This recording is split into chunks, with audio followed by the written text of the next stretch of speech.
Didn't record Should I record also? on the cloud. Yeah. Okay.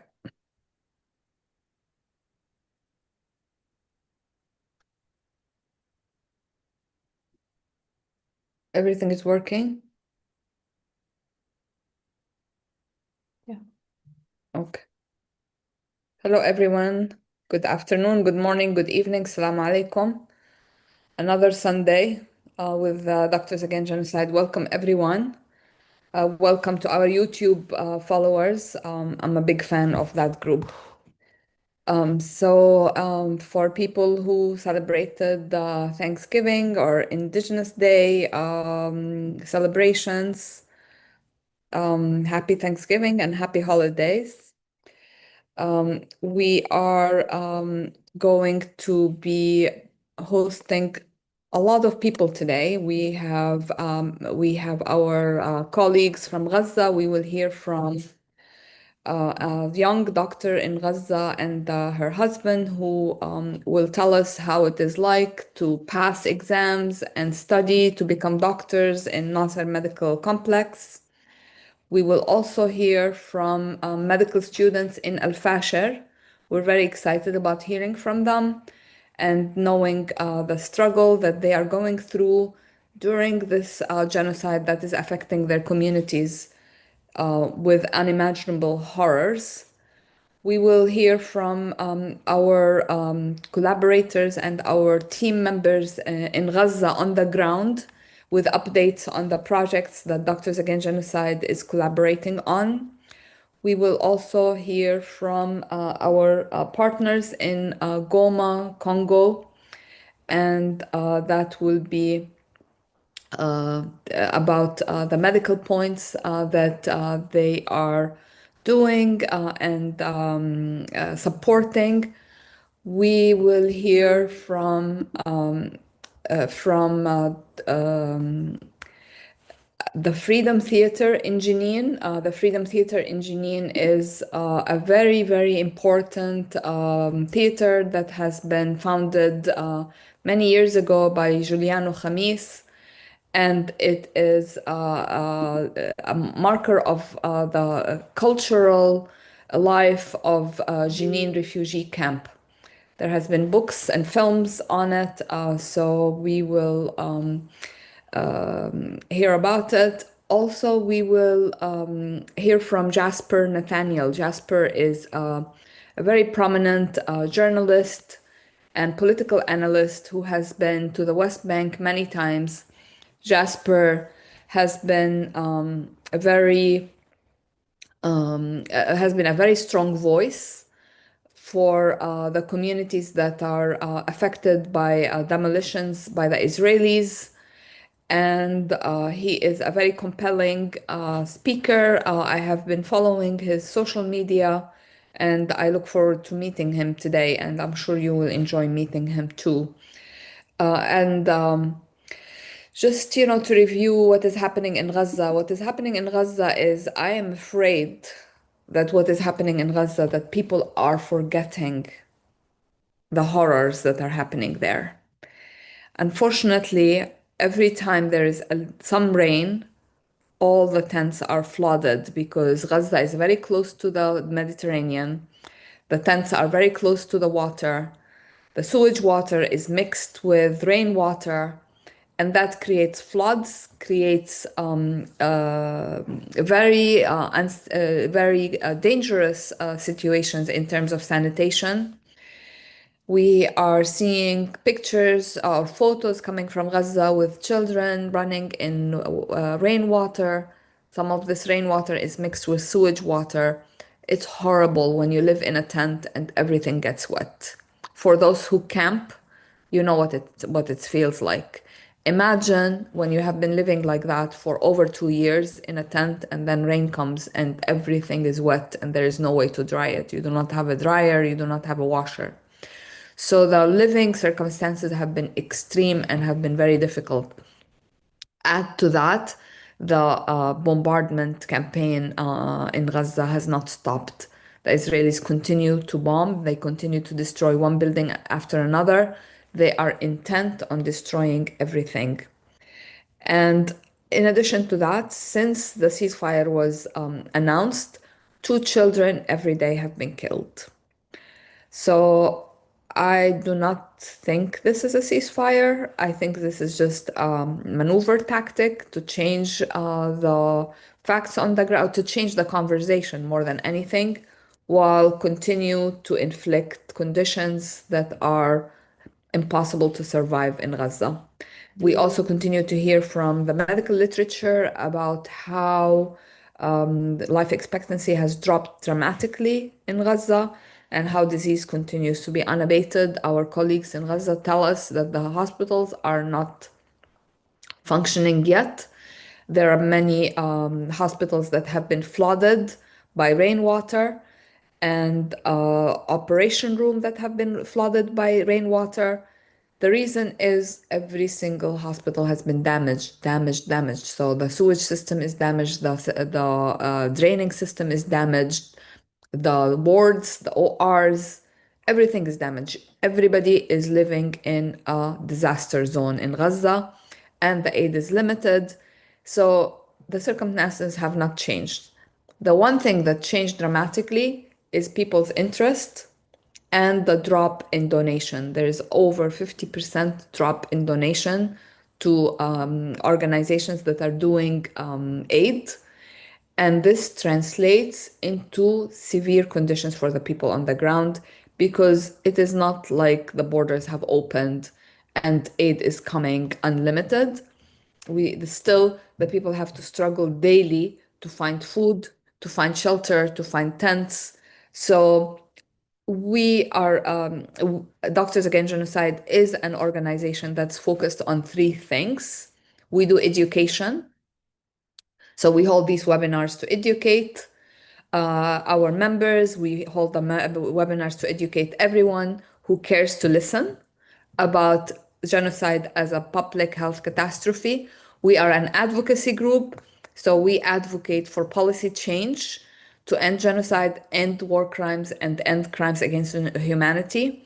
We also are an aid group, organization because we support the communities on the ground. And this is a very important part of our work because supporting people on the ground means that we are not leaving them alone. I think the worst thing is for a community is when they are going through a genocide and they feel abandoned and they feel that no one cares. Aid is means that we care, we support, we continue to support by giving financial support for food, financial support for tents, financial support for simple things like nylon covers so the tent does not flood, waterproof tents, waterproof mattresses, sleep bags. These things that are trivial for us in the US, where you can get them on Amazon overnight, they are a difference between life and death in a place like Gaza. So I urge everyone to not give up, continue to be engaged, continue to learn, continue to be educated. This is not over. It is not going to be over for a very long time.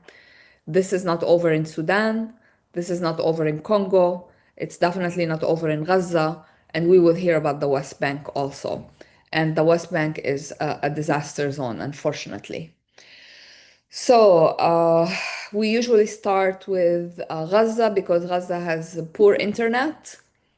And then we do have medical students from Sudan. Sudan time zone is very similar to Gaza actually, and they also have bad internet. So if you do not mind everyone, I will start with Munder because he's here, and maybe Munder can tell us about his village, Beit Lahia, his life with his family in Gaza. And I will say Munder is one of our partners on the ground. He coordinates a lot of aid support. He's an extremely effective person. He's very effective. He just gets things done. So we're Munder, And Munzer is also an optimist, so he sees the glass half full. Sometimes I'm optimistic, not all the time. Don't Good evening, everyone. be Thank careful, you so Mother. much Be for careful. giving I'm me. putting my. يا Wait برافو until I البن put my علينا. seat. Wait until I put my seatbelt because I don't know what you're gonna say. Be easy on us. طيب يلا خلاص ما في يلا، مشكلة. أوكي. هو يلا ما في مشكلة ما في مشكلة. اليوم راح أحكي يعني على السريع. Within 2 minutes حخلص على طول إن شاء الله. No, take your time. Take your time. مش لهالدرجة. هو صراحة what happened to me I'm just for the last week so I will explain what happened. Today is Sunday. Today is the last day of November 30 of November 2025, and I want to explain as I'm monitoring at the moment, me and my son Faraj, 6 years old.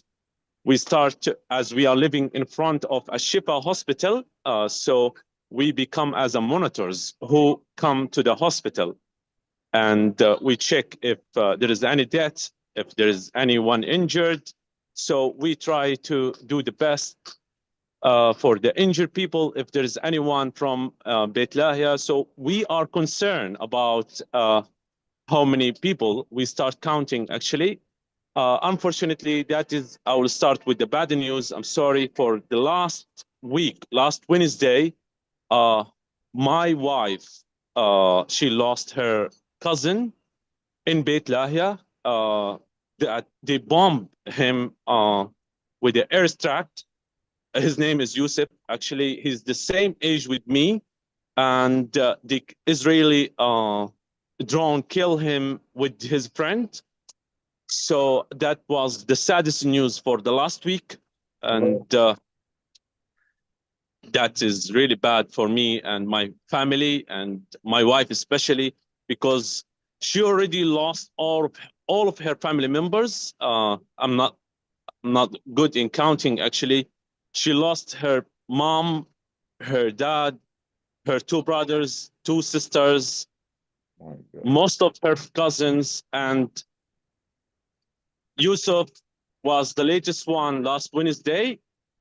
That was the bad news for the last week, and I'm sorry to inform you that we're really sad about that. And even we are in a ceasefire time that should be not happening in Gaza. So that is really bad news for us. The good news, actually, today we have a new baby for my wife. Her name is Yara. So her sister, she got a birth. So we have a new baby for her family. So that is, even we are losing people, that means we are not finished, but we are creating new lives, hopefully.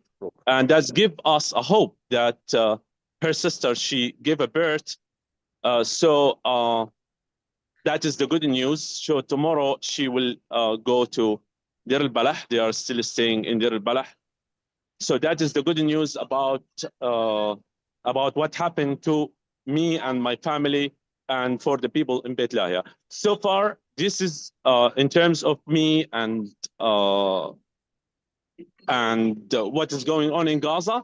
I just want to inform you something, which is I'm preparing myself. What should I speak in this?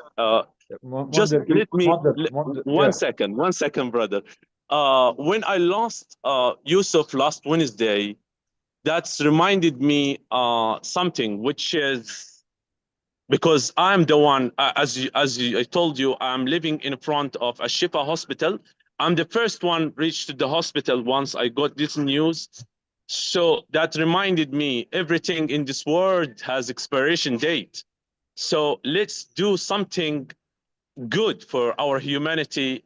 Let's do something good for our people in Gaza, and everything will be expired. So hopefully this fighting will finish, will expire soon. It keeps changing and keep changing very fast, hopefully changing for better. that will be my last sentence or the last update about the tracks that coming to Gaza. As Guterres, the one who's working in the United Nations, he said only 200 tracks coming to Gaza, and that should be 600 tracks coming to Gaza. That's the total news about what is going in Gaza. And I hope now we still have two hostages bodies who's still in Gaza.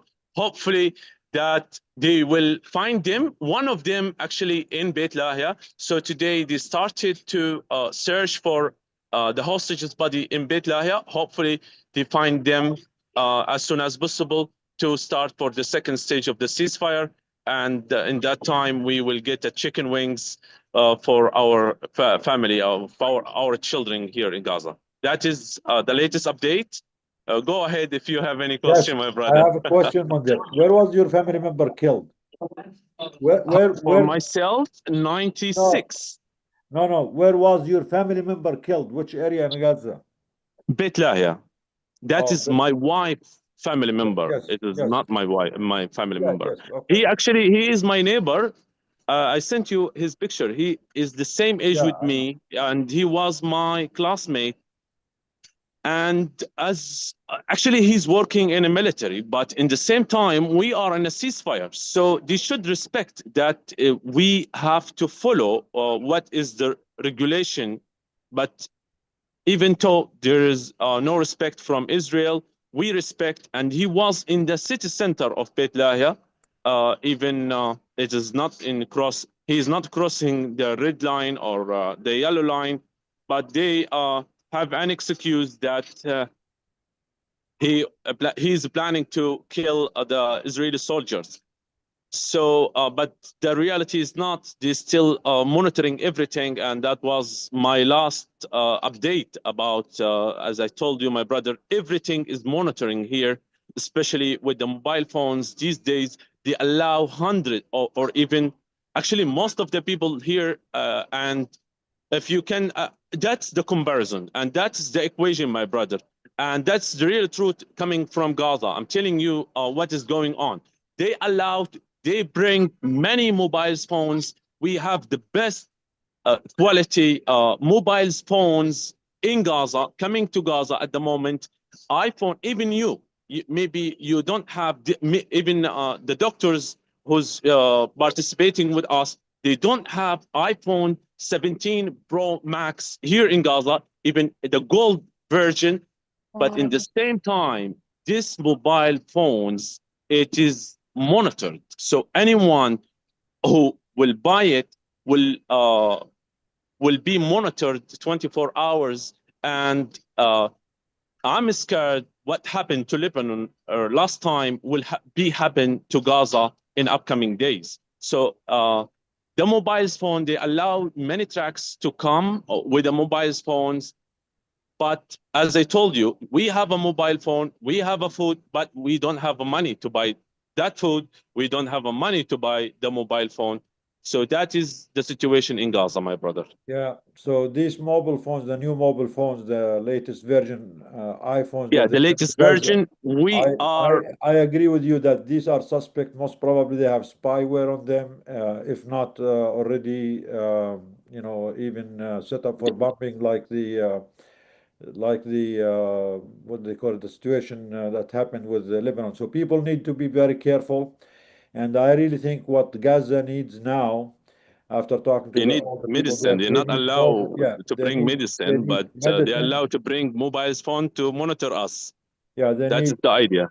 Yeah, they need medication, they need real food, good quality food, nutritious food, and more importantly, they need mobile homes, not mobile phones. Because most people are still either have no tents or have very old summer tents that are not suitable for winter protection. So this is a call for President Trump, for the American administration, who took the charge for the border peace, and they're claiming they want to create peace. They want to help the people in Gaza. The people in Gaza, they need mobile homes, not mobile phones infected with spyware. But I think the people are aware of this. People need to be careful, and thank you for bringing this up. People need mobile homes. Winter is here. Gaza already had two minor storms this winter, and despite being just very simple minor storms, thousands and thousands of tents were flooded, were destroyed. The wind is very strong. What they really need is the mobile homes that are there already on the border. They don't need the money of anyone.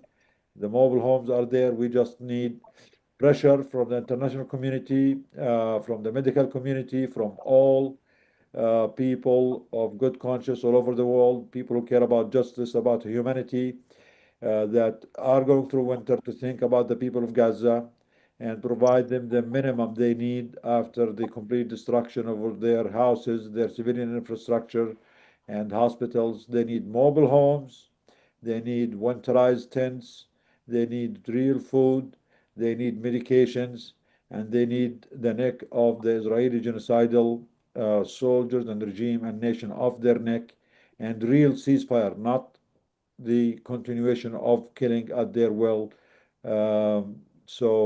Thank you, Munder. We will come back with you later. Absolutely. I will be waiting for you. Thank you so much for giving me the Yeah. opportunity to describe what is going on and that what happened to me and my family for the الله last week. يرحم الله يرحمه قريبكم. الله يرحمه ويجعل مثواه الجنة يا رب.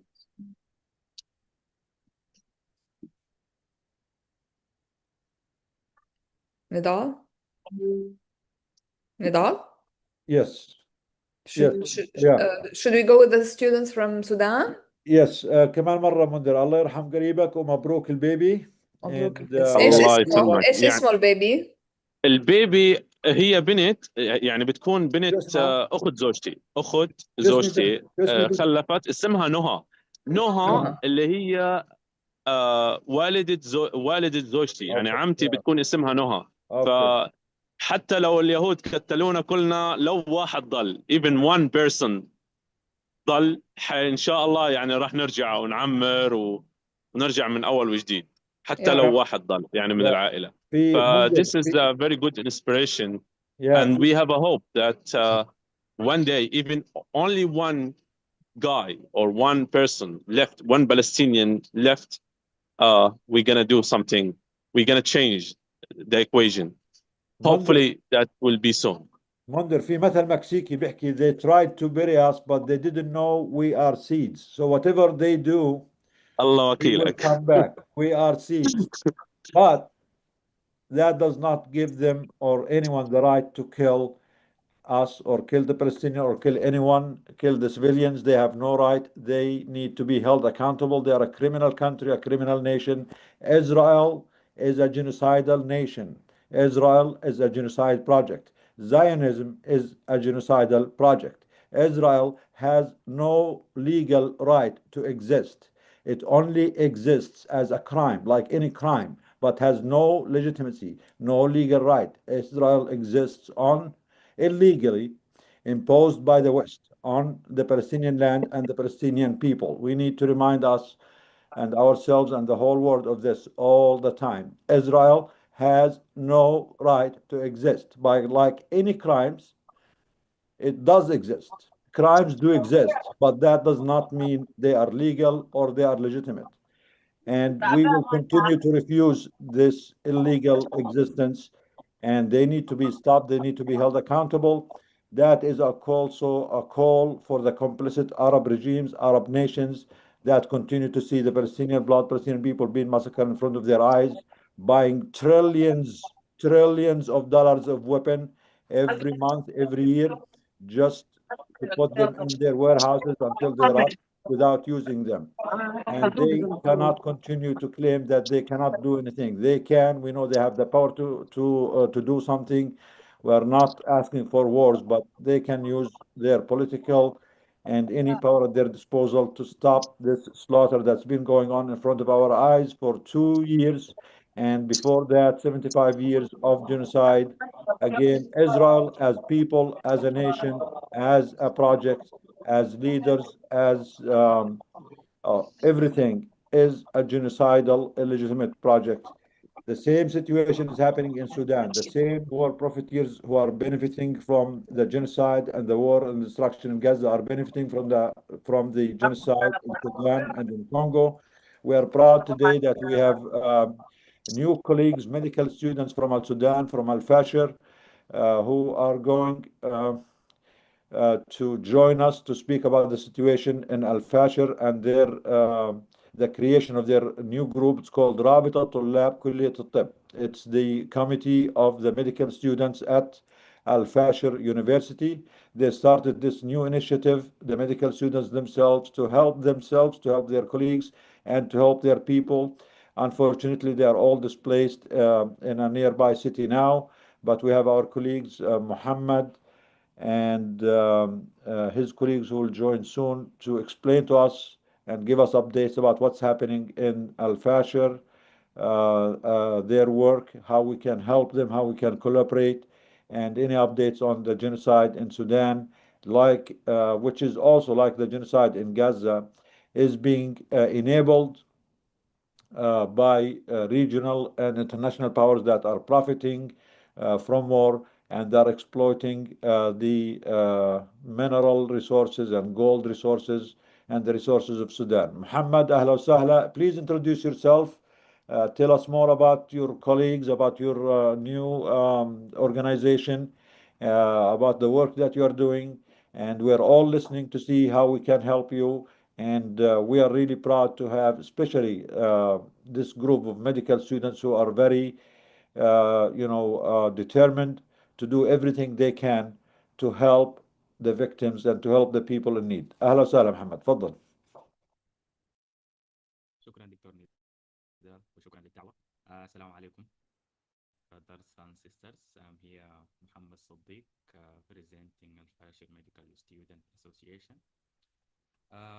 FAMSA, it's Can you speak up a little bit louder, محمد لو سمحت؟ اوكي. صوت مسموع كده؟ مسموع بس واطي، مش كتير عالي. Can we make it louder please? Is there any way to can خلي نفسي بس سماعة ممكن. يا بدون سماعات أحسن بالعادة بيكون ايوه كده احسن اعتقد. Yep.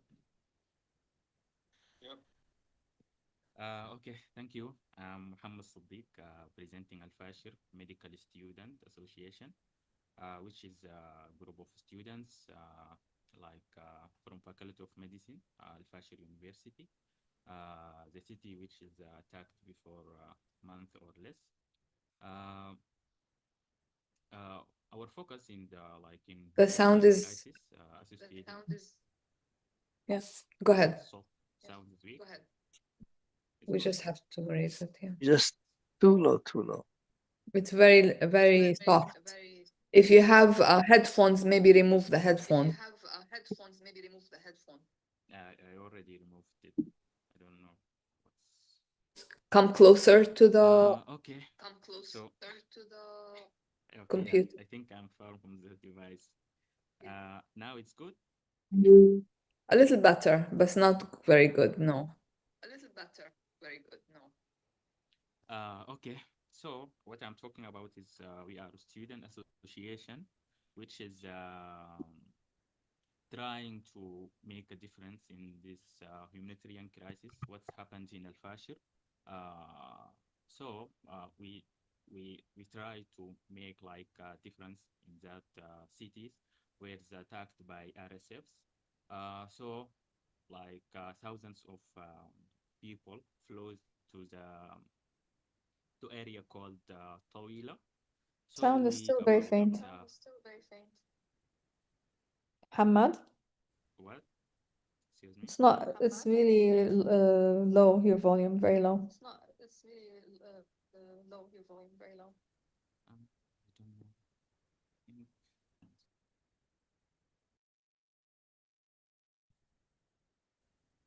don't know. Now can't hear you completely.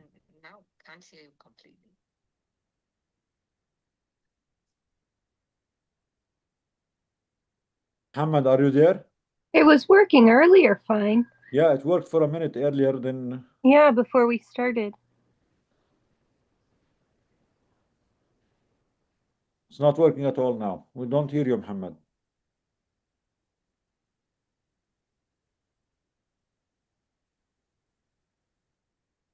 Do you want us to, Muhammad, do you want us to come back to you after a while? We can go with, there is a lag, even there is a lag on my side too. Do you notice that? Or an echo? An echo. Maisa, are you there, Maisa? Yes, I'm here. So, do you feel everything is okay on our end, or is there an It's echo fine when again? you speak, but we can't hear Muhammad. Yeah. I think we'll give Muhammad, because anyway, two of his colleagues need to join. Muhammad, can you stop sharing, please? We can go to our colleagues in the West Bank, then come back to you. Okay, so we'll go to our colleagues from the West Bank. These are Palestinian activists, Palestinians on the front line. As we all know, there's a genocide in the West Bank too. There is a genocide in Israel, in Palestine 48 too, not Israel. But they use different tools or different methods and different, phases of the genocide in a different location. But in the West Bank, there is a genocide that's been going on for 75 years. They are escalating the last couple of years when, when they started the genocide in Gaza, and especially in the last few months with the very extremist genocidal government in Israel. We have colleagues from Hebron, South West Bank, from Yatta, and Masafer Yatta. We also have colleagues who are going to join us from Jenin. He was here from Jenin. Is he still here from Jenin, or maybe we lost him? He will come back. But anyway, let's start with the ones that we have now. We have Eid and we have Muhammad Nach. Who wants to start first? I'll give the floor to Eid. Eid, كيفك Eid? Eid is from Masafer Yatta. I myself, I was born and grew up in Masafer Yatta, in Hawara, in the caves there. So Eid was my neighbor across the hill from there, and they unfortunately just confiscated our land too in May, a few months back. And Eid continues to be there, continues to be on the front line, continues to suffer the attacks from settlers every day, demolitions of houses, destruction of their homes. So Eid, ahla wa sahla, please give us updates on what's happening in Masafer Yatta, and what do you want the people, the medical community, the Western people, the people watching us, our supporters all over the world, to hear about what's the situation in Yatta now. Thank you, Brother Nidal, and thank you for the all guests here in the panel. I am so glad to talk to you this evening. Listen, the situation in the West Bank is not much, easy nowadays. If we have army raided the village and cities and kill people, and the other side we have settlers do their ethnic cleansing way of shepherding and harassing, distracting, uprooting olive trees, beating people, shooting people. Every side of them do his own side of the ethnic cleansing. The army do the ethnic cleansing with home demolition also. Settlers do their own crimes every day and night. It's happened in Masafer Yatta and in South Hebron Hills as an example for what happened in the whole West Bank, not just in Masafer Yatta. Basically, they beat families, they attack families in the midnight, they burn homes, which happened just one hour ago. It's happened near Mufagar. They declared a closed military zone near Atwane for no reason, and they detained some Palestinians and activists also. Just a couple days ago, they expelled the activists from the region of South Hebron Hills, and they just signed them papers. They're not allowed to be in the area of Hebron in general, and they should go to Jerusalem, and then maybe they will ban their visas when they want to come back to Palestine.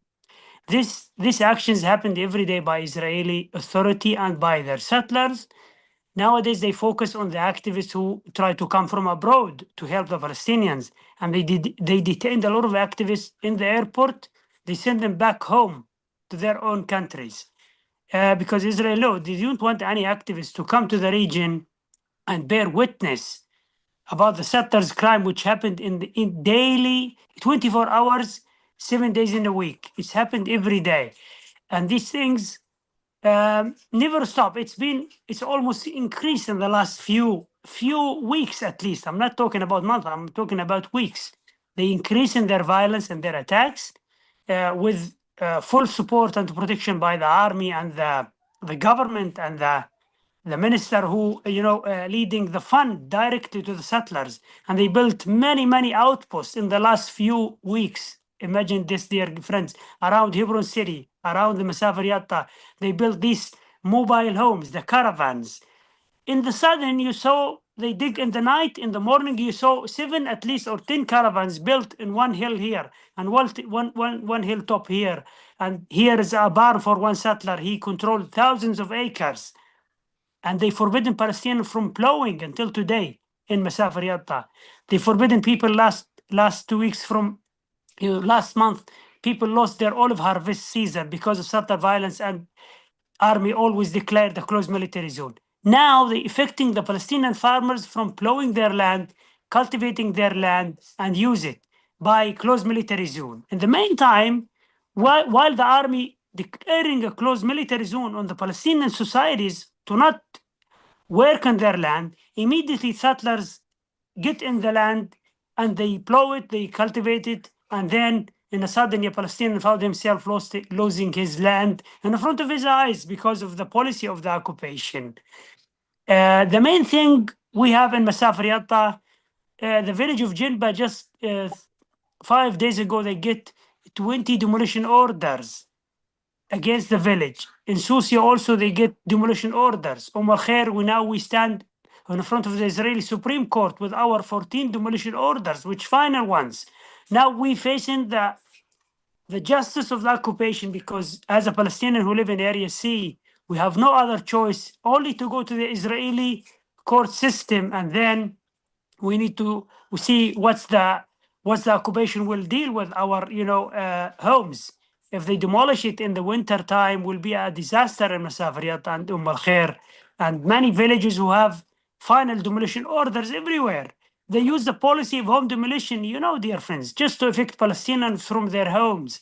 These people the people who live in Masafer Yatta and in which called Area C is a very simple people who want to live in peace. But Israel keep sending these settlers to burn their homes in the night, beat their families, beat people, adults and children and mothers, and they don't do any kind of respect for no humans. Even the animals were killed by settlers in the last few weeks. And maybe you saw the stunt videos while settlers, lifting up the sheep and they drop it on the ground. And these crimes always happen in 24 hours. The main thing should be accountability. They should be held accountable, these criminals. But until today, I tell you, in the field, they feel very free. They all armed, they have all guns. Every one of them have full support by the army who worked, side by side with settlers. And these crimes should be stopped, because what happened in the West Bank is a very Cold War and slowly ethnic cleansing people from their land and sizing the Palestinian societies in small communities and taking the most large land of which called Area C, and then Palestinians will find themselves staying in nowhere.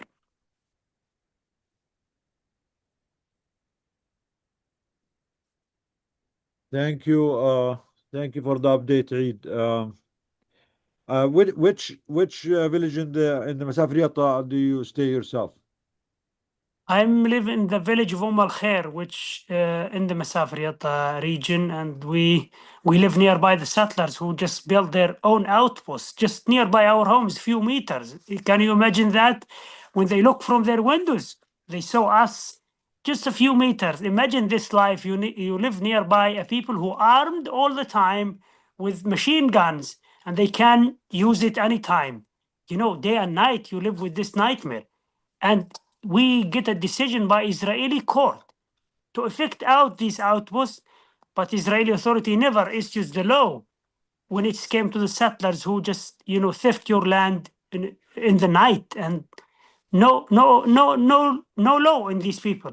Law is not work on these people, and they just work freely in this area. So many of these settlers actually are American citizens who leave their houses in Brooklyn and New York and go to steal the lands of the Palestinians. And these mobile homes that they are using is funded by your tax dollars, by your tax money. So our tax money is being given to the settlers to buy mobile homes, to buy weapons. Actually, even the weapons, the rifles that they use, is also paid for by our tax money, while the people of Gaza who have been displaced and their houses destroyed for the last 2 years, also by our weapons, continue to endure the winter without houses, without mobile homes. This just tells you the how criminal is the Western intervention in our area. They are giving the funds, the weapons, the mobile homes, the shelter, the all they need, free houses for the settlers on a stolen land, while the people who are living in their own homes, minding their business, they destroyed their homes and they left them without anything, without any shelter. So thank you, Reid, for this update. Please stay with us. We will have questions for you from other, other panelists and our other guests. Let me go to Muhammad Nachi, then after that to Mustafa before we lose him. It seems Mustafa is a famous guy. He doesn't stay here for a long time, so we need to go to Muhammad, then Mustafa, then see if we can connect with our colleagues in Sudan. Muhammad, تفضل. All right. Muhammad Thank you very Al-Naqshi, much. please introduce yourself. He's from the city of Al Khalil. In English, it is Hebron. It is also my city. Yatta is the biggest Part. town next to Hebron, so we're all family today. Habibi, Allah khalik. أهلا وسهلا. Thank you تفضل. very much for being here, for allowing me this chance to be with you guys. It's definitely an honor. My name is Muhammad Natshe. I work for a grassroots organization that is working in both Hebron and Bethlehem governorates for the past like 25 years. Definitely, I take my hat off for my colleague Eid and all of the people of Masafri Yatta for the steadfastness that they are showing in front of all of the attempts that are being taken between the settlers and the army in order for them to forcibly displace the Palestinian communities in those areas. It's kind of the similar policies that are being implemented here in the old city of Hebron, in which that we are seeing more and more cooperation between the settlers and the army, specifically to actually to vacate Palestinians from their homes in the old city. According to what we know, that this coming year, 2026, that the settlers have actually ended up amassing a large number of money in order for them to push towards having to purchase additional properties in the old city of Hebron. And the new law that is in the Knesset right now, that has passed by the first reading, that allows settlers to actually to buy property in the entire West Bank as a simple business transaction. This is adding more and more heavyweights on the future of Palestinians in general, specifically in the West Bank. We've seen ever since October, and even before that, there was a deliberate policy in the whole city in which to isolate it, to increase the movement restrictions in that area. Even before the Gaza war, the genocide in Gaza, we actually in the entire West Bank, we had about 650 closures in terms of gates, in terms of tunnels, in terms of checkpoints. 120 of those 600 were actually located in the old city of Hebron. So 1/6 of the entire closures in the entire West Bank were located in the old city of Hebron. That just is designed specifically to actually to make life as unbearable as possible for that Palestinian communities there, so they can end up moving out, and then the settlers will basically move into their property. So we've been working with those communities again for like 20 plus years, as well as with Khair, as well as with Musafir Yatta, trying on a grassroots level to actually to help as much as possible to keep the Palestinians where they are. And I have to add one more point, is that now that ceasefire or whatever is being called is actually in effect, that makes a little bit more of the movement of the internationals to come and visit. It's a little bit easier, even though that Eid have actually said that a number of activists have been being declined entry, but actually a large number of them managed to actually to get in. So it's very, very important, seriously, to actually to have internationals to come and see by themselves.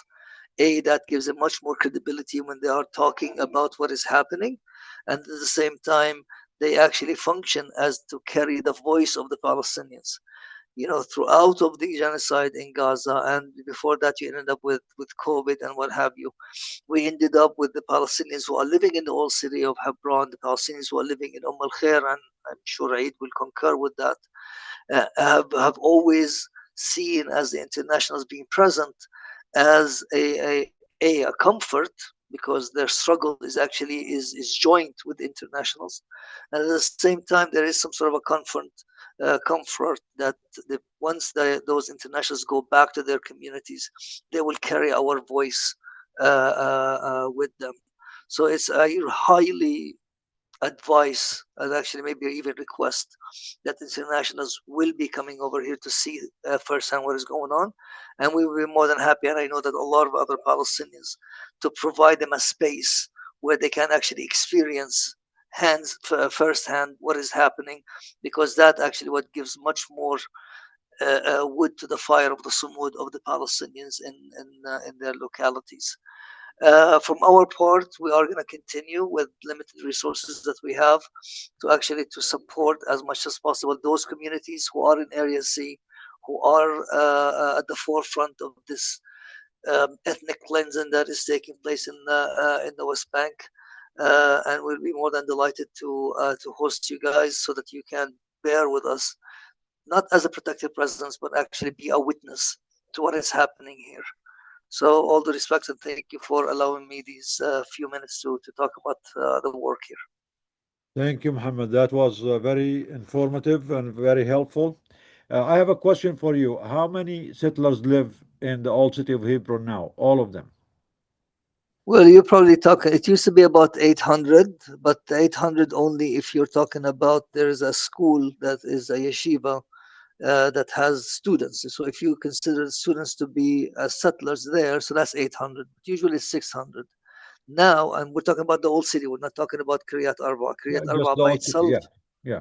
the old city is probably right now probably about 1,000, And I'd have to say. how But many people live and how many Palestinians live in the city of Hebron? the city of Hebron by itself is about 200,000. The H2 is about 32,000. But the presence of that small number of settlers is really affecting the entire city, because for each one of those settler, actually there's a ratio of 1 to 3. For each one settler, you actually have 3 soldiers who are providing security for that for those settlers. And of course, the Shuhada Street has been closed off, which was the main connection between both sides of the city.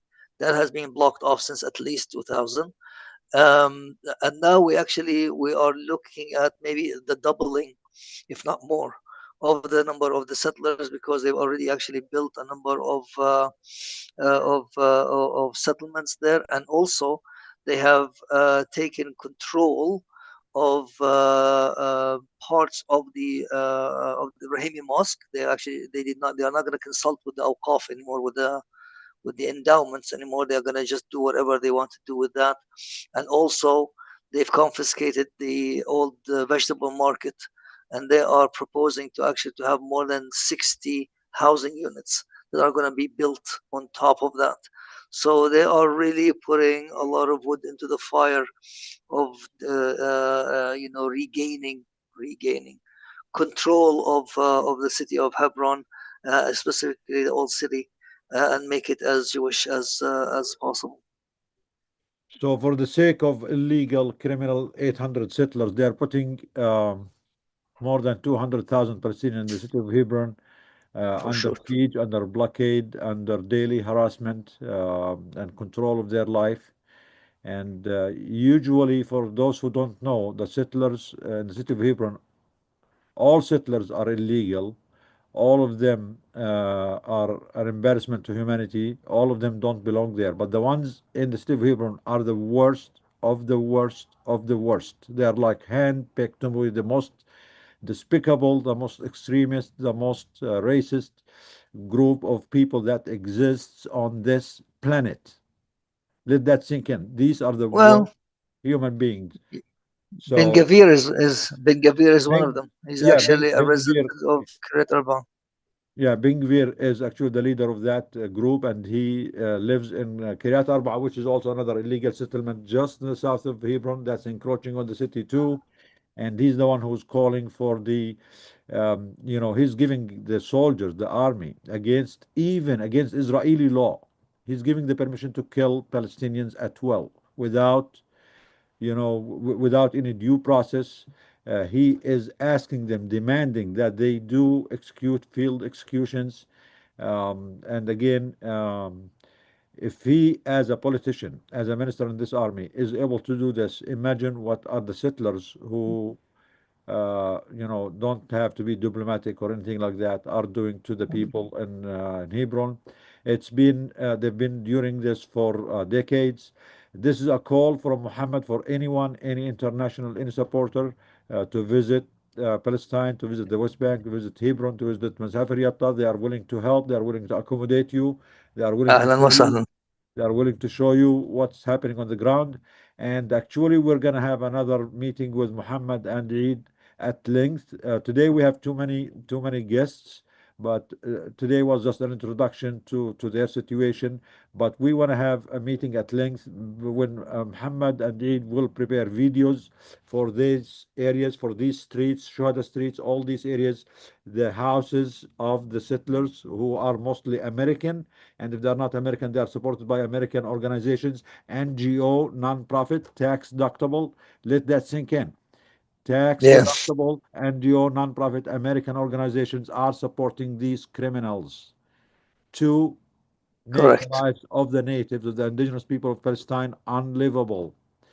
So thank you, Muhammad. We will, inshallah, have you, everyone, for many weeks, get weekly updates from you.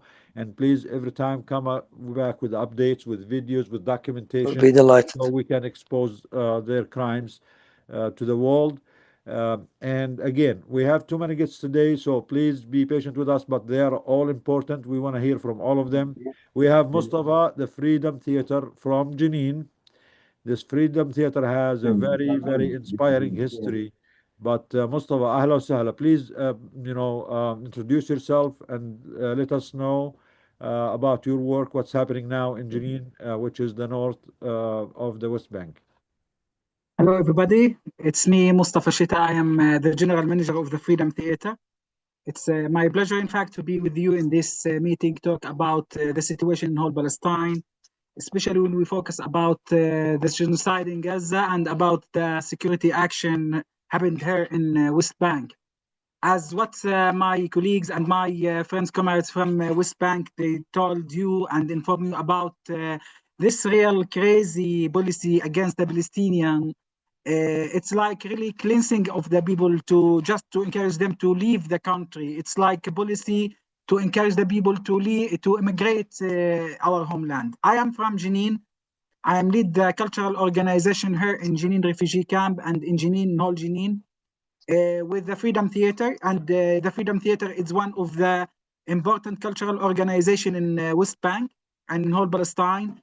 We focus for the concept of cultural resistance in our action, in our situation, and we think it's really important to protect we call it like the cultural identity that focus for the roots for the Palestinian to keep them, to stay them, and to protect their roots here in the ground.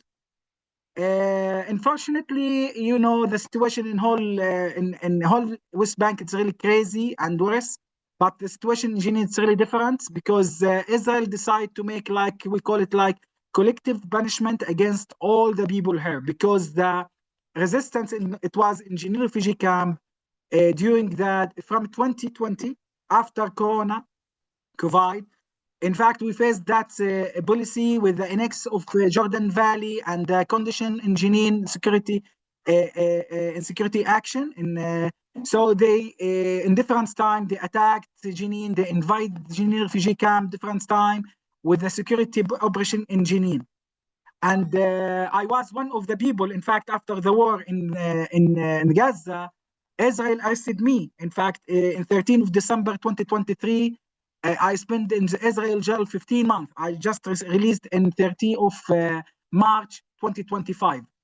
So I have my personal experience when I was in the Israel jail, and I know what's going on with a prisoner, with holy prisoners, in fact, in now in Israel jail, and what they faced by the Israel government and by Ben Gvir policy against the prisoner there. In fact, the Freedom Theater itself now it's kidnapped by Israel army, kidnapped by Israel forest. Now they control whole Jenin refugee camp. You know, now Jenin refugee camp it's empty. There is no refugee there. Exploded all the refugees. They talk about more than 60,000 refugees from Jenin refugee camp. Now they have a new political title. They are now displaced people. They now they face the new, in fact, hard condition in their new area between quotation, because they are live around Jenin in different villages in the around Arab American University at Zababdi, Berkeen, Kufradan, those villages, whereas it's now host the refugee from a Jenin refugee camp. And the people there, they faced really hard condition in this time. There is no services for them, and no one care for them, including between quotation the Palestinian Authority. So we talk about really new condition, and no one care about us, about the work in the Freedom Theater, as we can't return to the Freedom Theater itself because it's risky to be there. They don't allow for us to return. They don't allow for us to have our equipment, our theater equipment from the Freedom Theater itself. So I try now. We are working very crazy condition and the new condition for us. We have a small hall in Jenin city, and we try to continue our creative work where we think and we believe in this kind of work as you know, as part of resistance, as part of revolution, part of struggle. And we think what we did as a cultural activist here, it's really important because we try to focus about the situation in Palestine, and we try to reach for the international community through our cultural action. So we did different play, and we get different invitation to be outside, especially in Europe. And we have now good relationship with the people from Spain, especially with the government, in fact, because they have a new, in fact, we call it like great step to stand with the Palestinian. So we talk about a new, we can say like agreements and a really good relationship with the government in Spain that will support the cultural sector in Palestine, where we think it's really important to focus about this issue because it's built like a new alliance that support the Palestine that comes from the grassroots organization in Europe. And that's what we can say, that's from our friends around the world, how they can spend with Palestine. In Jenin area, in fact, when we need to focus about what's going on in Jenin area. Just yesterday, before yesterday, Israel killed in the front of the international cameras 2 persons, and they can arrested them because they, between quotation, they consider them they are wanted. But Israel, they don't want to arrest people. They will kill us. They will kill any person. They threat us all the time if we need to talk. It's for example, when I talk about occupation, we talk about genocide, we talk about the condition here. Israel consider that's really dangerous. So they consider us as a people. Just we talk. Just we talk. We are dangerous, and that's not allowed for us to reach for people and to share our real and narrative and our real stories. So you can image what's going on here. We know what's happening in Gaza. It's really crazy, and it's not acceptable. It's abnormal when they kill the people. That's happened in the front of the international and global media agencies, and no one stopped Israel. Unfortunately, no one can say for Israel that's bad or that's good. But what's going on in West Bank, we call it like slowly. It's like genocide, but slowly, not kill the people by the numbers of the people, but they make your life. It's really like crazy. It's like you are live in the every time you're under big pressure, you don't know what's going on around you. Every day, the Israel attacked us. In fact, attacked the people, arrested a lot of people. The Israel military tanks in the middle of the city, they can destroy the cars, as what's happened all the time in Tulkarem and in Jenin. They can arrest the person and the human in the morning. They don't care about anything. In the same time, to talk about the services, for example, because you are a doctor and you focus about doctor against genocide, you need to know there is no good health service for the people in Jenin, especially for the refugee. The refugee in the camps, and you know that they depend on the health center. They don't have health center, so there is no one care about them. There is no one care about their health and about their to care about their health and about their situation in general. So this is our condition.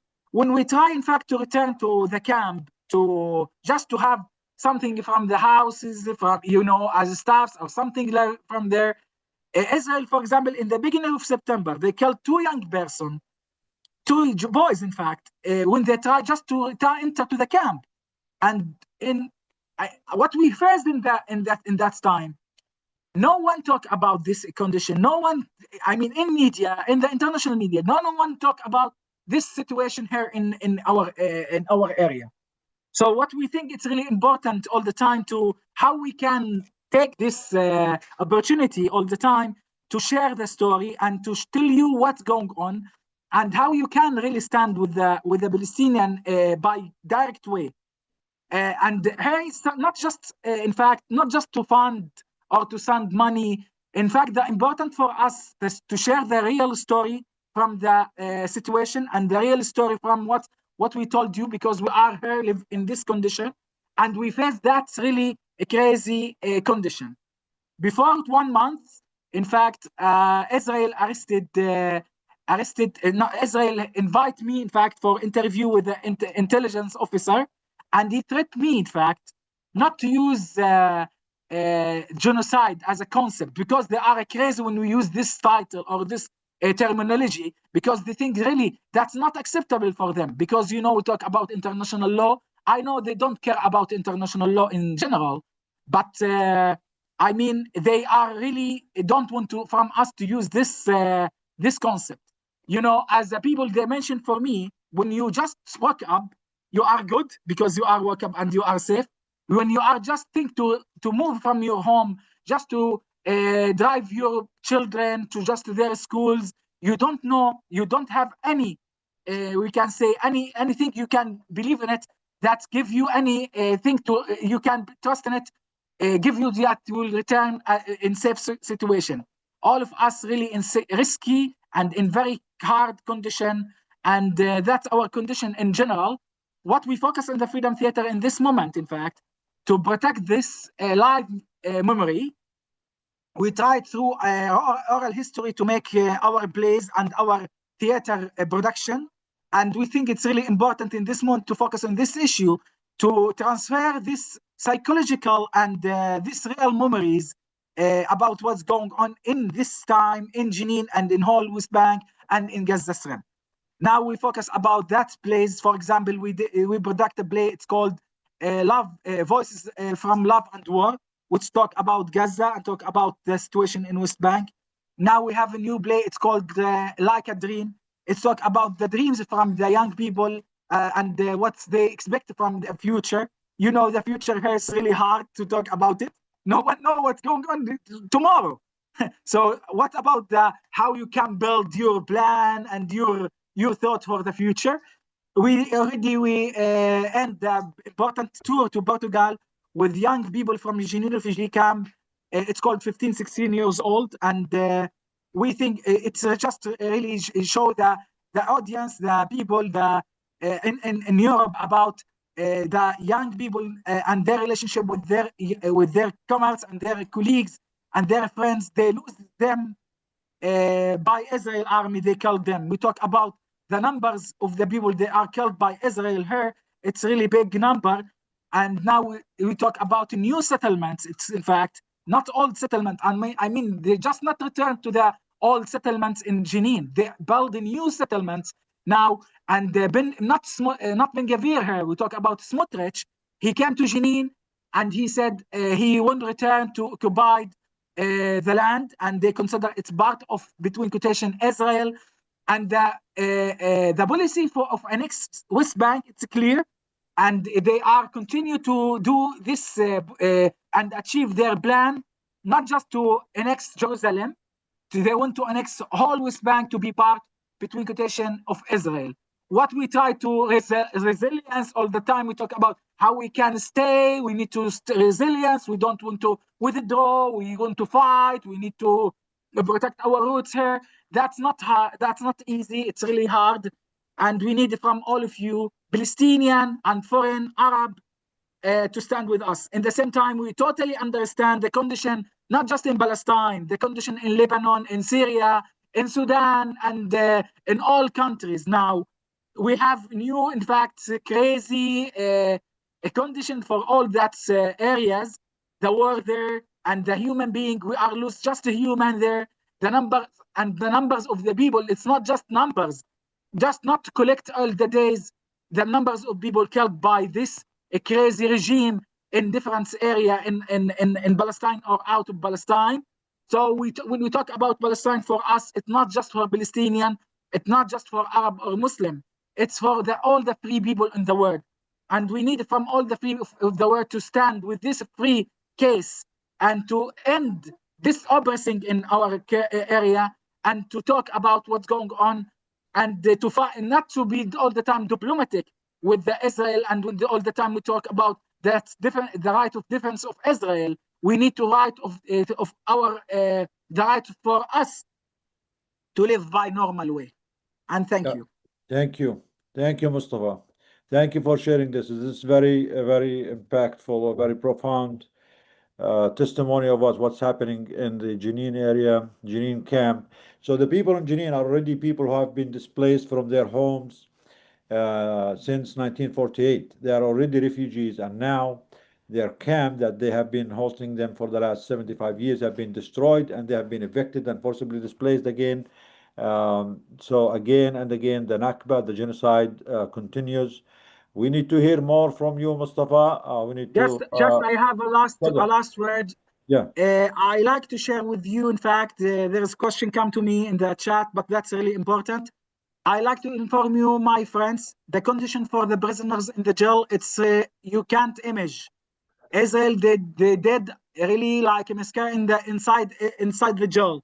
They killed the person slowly, day by day. They don't give us food. They punish us without any reason. They hit us without any reason. They said bad words against us. How they deal with us day by day. You can't, I mean, it's something really abnormal. The medicine, they don't give us medicine. They don't care for any person he really sick or not sick. When they punish us, they destroy the tooth, the face, and you can note that when the person he really released from Israel after more than 1 year. We talk about the whole period of the war when they arrested the people because they are Palestinian. It's like really the mean of racism policy against us because just we are Palestinian. In Israel, in Israel jail, the condition for the prisoners, something really we need to talk about it. It's really it's something I just heard about that in Guantanamo, about what's happened in Abu Ghraib in Iraq. But and now what we faced there, it's the same. A sexual attack, in fact. It's actually worse. It's actually worse. Yeah. And please, you need from all of us to share the story. As a ex-president now, I told you, all the prisoners now, they are scared. All of us, we need like a psychological deal and treatment, because what we face, it's really hard. I talk about myself, for example, 15 months, I don't meet my family. I don't have any opportunity to know anything out of the jail. In the same time, they punish us. They deal with us as an animal, as a dogs, as a no, and we are not. They don't deal with us as a human. In minimum of the rights, they don't give us the minimum of the rights, and that give us like a minimum of food. They don't allow for us to clean ourselves. We don't have time to be in the bathroom or to do something like a normal people. So that's what happened with us, and that's what the prisoners now they are faced in this time after the deal of the exchange the prisoners and between quotation the hostage there in Gaza. They don't stop. They continue by more and more aggressive policy against the prisoners. So we need from all of you, doctors, international workers, to talk about this issue, to help the prisoners now. They are alone. No one care about them. The Palestinian Authority don't do anything. The Arab countries, they don't do anything. And as a people here, we don't have anything. We don't have the ability to stop that by Israel. So we need from the world just to make something with them, just to share about them, talk about them. And that's beside all the situation in Gaza, all the situation in West Bank. They're having new and crazy condition in the Israel prisoners. So Israel prison. So please, that's my last word, and thank you for having me here. And that's it. Thank you, Mustafa. So yeah, just as Mustafa said, there's still 9,500 Palestinian hostages who have been tortured in Israel illegally. They are all held there illegally. They have been starved, tortured, deprived of any human right, deprived of any medical care, while the whole world was looking for the Israeli hostages. They are all free now. They are all back with their families. But no one cares about the 9,500 Palestinian hostages who have been detained illegally for years and years and decades. This is a call for everyone in the world who cares, who is conscious, who wants to be on the right side of history, to care about human lives equally, whether they are Palestinian or Israeli or American or any other nationality or ethnicity. For Beverly, who is saying about the right of Israel to exist, we, the Palestinians, need no one to preach to us what should we envision. Beverly, you hear us. You need to center our voice. It is our pain. It is our struggle. We are not sitting here to be preached by you, by a white person who is living on a colonized and genocided land that belongs to the indigenous people. The Palestinians never committed a genocide. The Palestinians never occupied any one land. The Palestinians never transgressed on anyone. We have been the victims of the West, of Israel, of Zionism, of Judaism for the last 150 years. It is time for us to speak. It is time for you to listen. When we say Israel has no right to exist, we mean Israel as a genocidal, supremacist, ethnocentrist state. It does not have a right to exist anywhere, especially on our land. It is an illegal creation by the West. Palestine has a room for everyone to live there in peace with equality for everyone. No one is better than us. We refuse to be inferior to you as a white person. We refuse to be inferior to you as a Jew, whoever you are, especially on our land. And we call the shots, and we are the only one who have the right to envision what is the just solution for the situation. But we know that we are better than all of you. We are not criminals. We are not going to kill anyone. We are not going to forcibly displace anyone. We want justice, humanity, and equality for everyone. So please save us your preaching, okay? Thank you. Go fix your backyard before you come and preach to the Palestinians. Okay, sorry, we have to move. We have too many people today. We should go back to our colleagues in Sudan. Then we'll come back to Gaza and the West Bank. Muhammad, are you still there? Sorry, you got interrupted Hello, because Doctor. of connection. Hope you can hear me now. Yeah, it's better now. Yes. Okay, So let me please, just share again, the introduce yourself, screen. Muhammad, and let us know what's happening and tell us more about your group of medical students from Al-Fasher who have been displaced but created this group of medical students to provide for their colleagues and for their families who are also undergoing a genocide funded by the West and exploited by the West. And we need no preaching Okay, from thank you. Beverly about the situation in Sudan either. The people of Sudan speak, not you, Beverly, okay? Thank you. تفضل محمد. Thank you, Dr. Nidal. I'm here, Muhammad Siddiq, the president of FAMSA, or what is called Fasher-Student, Medical Student Association, the city which is attacked before maybe months by RSF, Rapid Force. So our mission is like to empower the student to serve their community through organized humanitarian, social and academic initiative. You know, like the situation in Al-Fashir, the city which is attacked by RSF. So our core objective is to support the vulnerable group affected by the crisis, the conflict there, and also to promote the volunteerism and student-led community actions, so we can make a real action in on the ground. So about the humanitarian context, you all know the recent conflict in Sudan, especially in Al-Fashir, caused large-scale displacement in Al-Fashir and surrounding area, which is thousands of families flies to place called Tawila locality, which is near to Al-Fashir, facing severe shortage of food, shelter, and basic services. One of examples you can see here in the screen, these women, like they worked for 100 kilometers to go to Tawila from Al-Fashir, the city which is attacked by RSF. The situation in Tawila is there is high concentration of newly displaced family there, and there is also limited humanitarian presence and insufficient basic support. And there is also immediate need include shelters, materials, food supplies, and essential household items. So our role as students-led organizations, so one of the first organized student bodies to respond directly to the crisis through structured intervention targeting displaced family in Tawila.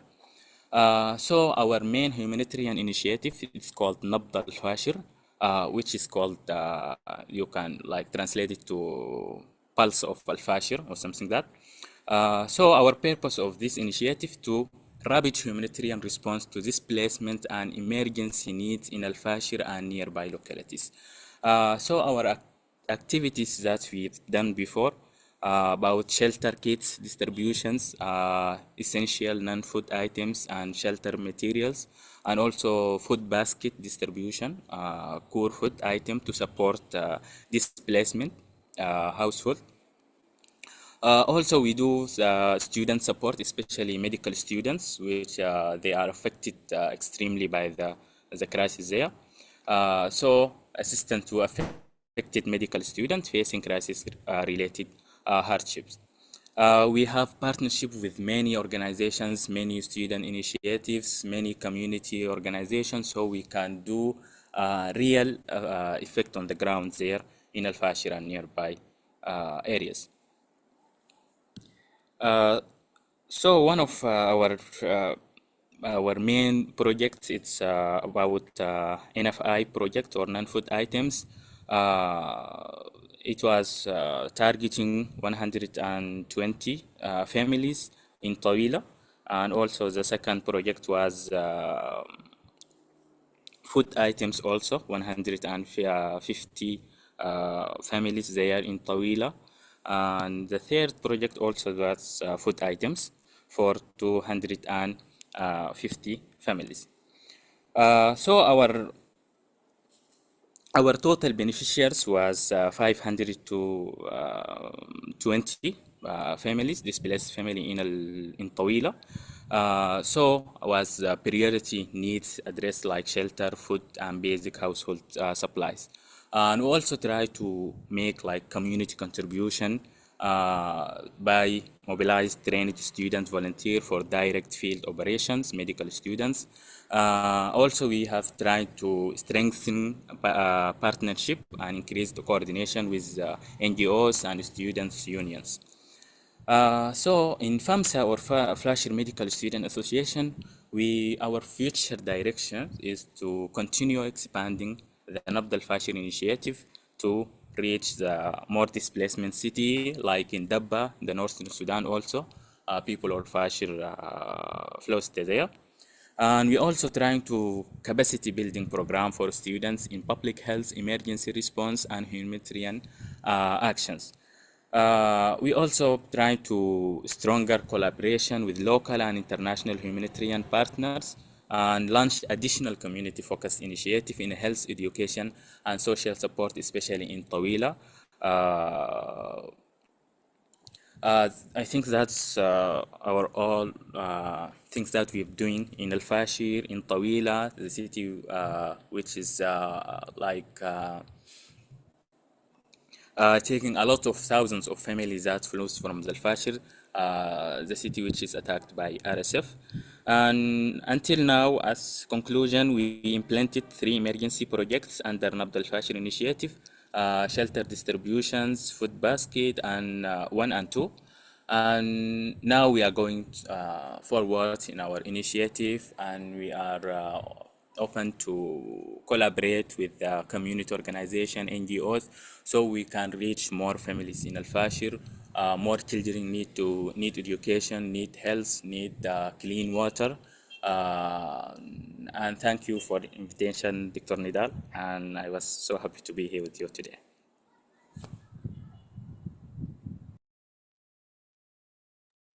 Thank you, Muhammad. Thank you for all what you do. Thank you for your colleagues. May God protect you and protect the people of Sudan and Al-Fashir and the Tawila. It's really impressive.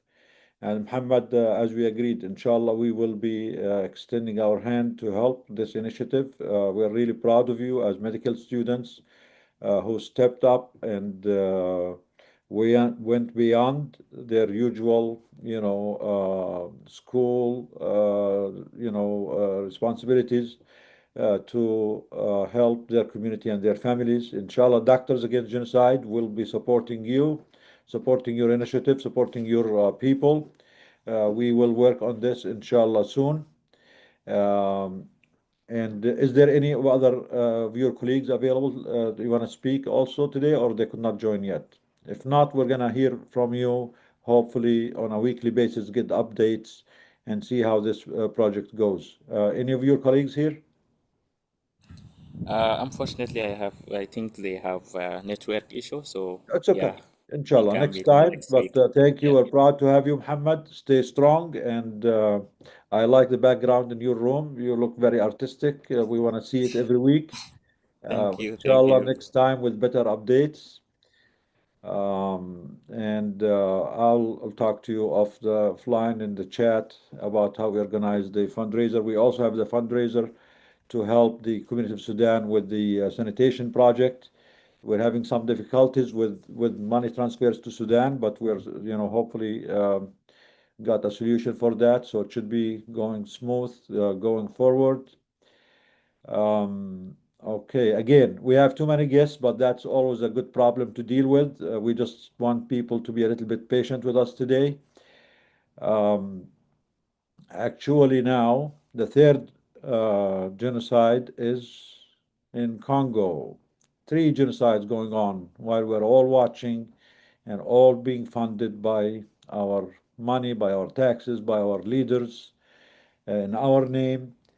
And the West still insists that they are the one who wants to preach solutions for us, as if we did not endure enough suffering and death so far, the people of the global south at the hands of the West. I think it is time for the indigenous people, the people of the global south, to speak up and to envision their own solution and to demand and to insist on their rights in their voice, in their color, in their accent, in their native language. We need no permission from no one. We need no consent from no one. It is time for us to speak, and it is time for the West to listen and obey. The West has caused so much suffering, so much killing, so much genocide, and it is time for them to respectfully shut up and listen to us. So we have Khadija and we have Elvis. Khadija, good to see you.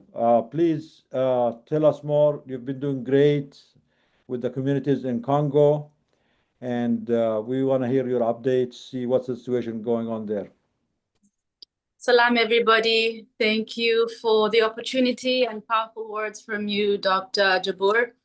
Indigenous wisdom must definitely lead.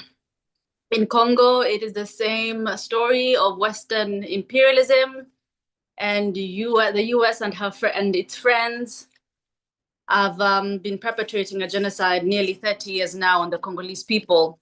And this genocide is for access to mineral resources. And so the people of Congo have become disposable. Millions of people have been killed in the last 30 years by America and her allies. And millions more have been displaced. So, and speaking of solutions, the US is set to broker a peace agreement between Congo and the neighboring country, Rwanda. So still, indigenous voices are not being heard, victims are not receiving justice, but we move in these spaces. So my name is Hadija, and with Let's Act Together for Congo, we are a volunteer and youth-led organization based in Goma. Goma is the capital of North Kivu province in the DRC. It's the epicenter of this war in Congo. And we were privileged to be blessed with a grant by DAG, Doctors Against Genocide, to support our communities. So our communities have suffered what Mustafa from Freedom Theatre talked about, sort of a slow genocide. A genocide that there are a lot of killings, there are many massacres happening every other day. Armed rebellions exist. There is no protection for civilians, all for access to these resources, the power, technology, and all of these things. So this slow genocide looks like, preventing people from accessing healthcare. And for DAG to come in and support our community, for us to take resources, the nurses in our community, the healthcare providers, the doctors in the area where we are, for us to take them and use these resources to get vaccinations for children, to get nutritional supplements for children who've suffered malnutrition for so long, to get physical therapists to come in and help our elderly people and our disabled people to stretch their limbs and to give them some painkillers. All of these things are very, very meaningful, and we just want to thank DAG. We want to thank all of your, all of the people who've donated, all of the people who have shared our project, all of the people who have engaged with us in any kind of way. So, like we always say, a healthy population is a resilient population. We keep doing this work to sustain the people of Congo, to keep them alive so that they are here, so that they continue fighting for their own liberation.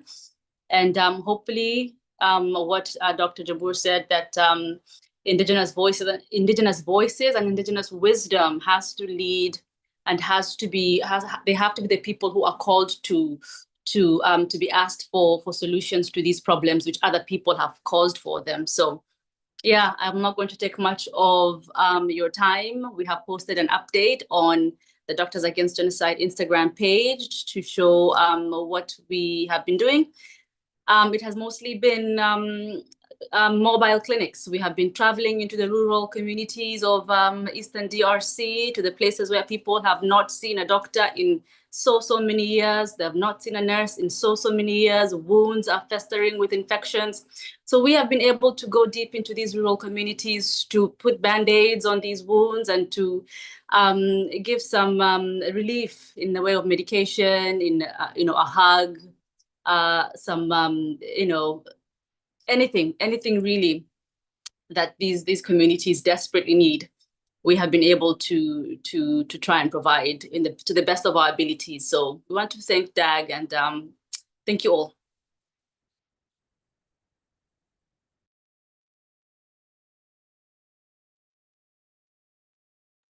Thank you so much, Hadija.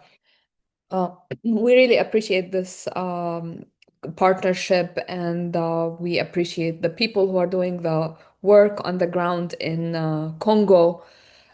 We do not want anyone to feel forgotten. We do not want anyone to go through genocide feeling that no one cares. This is why we do what we do.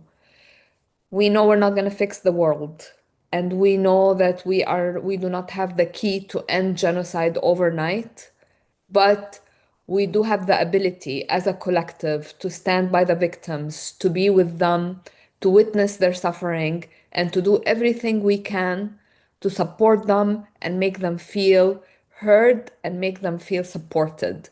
So just, hearing from you that kids got vaccinated, that old people got some attention, some care, is very, very rewarding for all of us.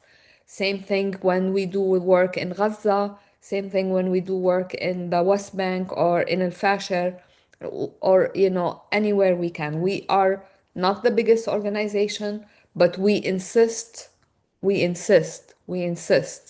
on doing our work with the people themselves. We do not have a bureaucratic way of doing work. We are all volunteers. Every single person here in Doctors Against Genocide is volunteering their time and their effort. And we do it because we want people to know that we absolutely care every day and every night. So thank you. Thank you, Karama. Should we have Elvis? Did Elvis speak? No. Yeah, it's Elvis time now. Get ready. Right. Our greetings from Goma to everyone on the panel and everyone else watching this live. My name is Elvis. I'm a member of a grassroots organization that is called Ubuntu DRC. We are mainly focusing on supporting young girls who have been victims of sexual assault and as a result become young mothers. We've got a home where we look after them, we support them, we give them the chance to start a new life. It is not easy for them, it is not easy for their children because the youngest is 13 and the oldest is 18. The oldest baby that we have is now 6 months old. And it has been a challenge for us, but thanks to Doug and the support that we are receiving, we are looking after them. Also, Ubuntu looks after an orphanage that has 32 children. Those 32 children are coming from a number that we used to support in the displacement camps. We had 350 malnourished children when the war came, when the rebel took the town of Goma. We lost all of them. We can say we just rescued 32, and now we've got one addition, and we look after them, we support them. Since February, we've been with those children, and now all of them are attending school. The youngest is 3, and the oldest is 14 in the house. That is basically what we do. Beside that, we have been privileged enough to be in this partnership for the last 2 months. And the update from us, as you know, we mainly focusing on supporting the young girls victim and also supporting the orphan. But we went to the extent where we wanted to support families, displaced families, who could not return to their villages and willing to go back because life around the town of Goma is hard for them. It is hardship, and the majority of them are daily victim of sexual assault. As in the past, we came to you and we mentioned that we have been called to 3 locations where a group of women and young girls have been attacked and sexually assaulted by soldiers, by men in uniforms. And we're not talking about 5, we're talking about more than 50, we're talking about 60 women getting sexually assaulted at night. So we spoke to the majority of the displaced people that we meet. We asked them what could be the support that we can give to them, as we are supported by Doctor Against Genocide. Many of them were willing to go back in their villages, even though we know that it is not safe. Probably where they're going back to is a place that was a battlefield. And as Adija mentioned, they go to a place where there is no school, there is no hospital, there is no health center, but they want to be in their villages. So last week, the team managed to send 34 individuals in 4 different locations. That is hiring a means of transportation. It can be a lorry, it can be a bus, giving them something that they can, as provision, as food, and also assess them if they need to start a macro business. 134 were sent last week, and this week, we managed to send 31 families in a town called Kichanga. Kichanga is 203 kilometers from the town of Goma. They took about 3 days to get there. Thanks God, we received the message today that they arrived safe. And now we're going to start working closely with them and see how we can support them. As I mentioned, they are going to places where there is no support from the international organization in terms of looking after the children who have to go back to school, looking after the children who are malnourished, who are going days without eating. There is no health center, there is no support for them, and we are trying to do our best. For us, we think it's better for them to be in their villages than to be around the town of Goma, where they are exposed to all sorts of atrocities, especially sexual assault on women, young girls, and young boys. That is the update from us. Once again, I, part of the Ubuntu DRC, I'm grateful. We are grateful for the support that we are receiving. It's changing lives of many, many Congolese who are still there out waiting for our support. Please, as it was mentioned here, the genocide is everywhere now. 3 genocides going on at this moment. No fighting going around the town of the town of Goma, Bukavu, or Ituri, but a lot of people are losing their lives. A lot of women are victims. A lot of children are disappearing. So please continue to talk, continue to fight for peace and justice. Thank you very much, Doug. Thank you very much, everyone. Thank you, Elvis. Thank you for your great work. We are really honored to work with you. We're proud of you. Again, our people in Congo need our help, need our support. Please, everyone who's listening, they need your support. They need our support, the same as our people in Sudan and Palestine. Again, I'm gonna try to go a little bit fast. If I'm gonna try to listen to Mu'tasim from Sudan again one more time. Then we're gonna try to. We have Jasper with us here. Jasper is a journalist who spent a few months in the West Bank, so we're gonna hear from him too. After that, then I hope. Well, I think we lost Philippe. Philippe was here. Okay, we lost Philippe. But Mu'tasim, are you there, Mu'tasim? Sudan, Mu'tasim? They do have some connection problems in Sudan also. Yeah. Mu'tasim, Sudan, are you there? They also have the same time zone as Gaza, actually. Yeah, It's yeah, late it's for late them. also there. Okay, so if Matson is not here, if he comes back, him or Philippe will give him an opportunity later on. Maybe we can go with Jasper. Thank you, Jasper, for joining us. Thank you for joining Doctors Against Genocide webinar. And again, as you see, this is a webinar that we hold every week, every Sunday, from the medical community, mostly in the United States, but all over the world, and for all people of good conscience all over the world to come together to talk about the injustices, the genocides, the occupations, the attack on life that is happening everywhere in the world, at the hand of the Western profiteers from war, from murder, from mass slaughter. So we can call out the perpetrators, hold the perpetrators accountable, and try to provide for the victims, for the communities to help them survive the brutality, the inhumanity of the Western system and the Western cultures and Western governments. So, Jasper, thank you for joining us. Please introduce yourself and tell us more about the journey, about the experience that you had in the West Bank with the communities there. And we are really grateful for you for going there and for being their voice and for exposing the crimes, the daily crimes that they are enduring for decades.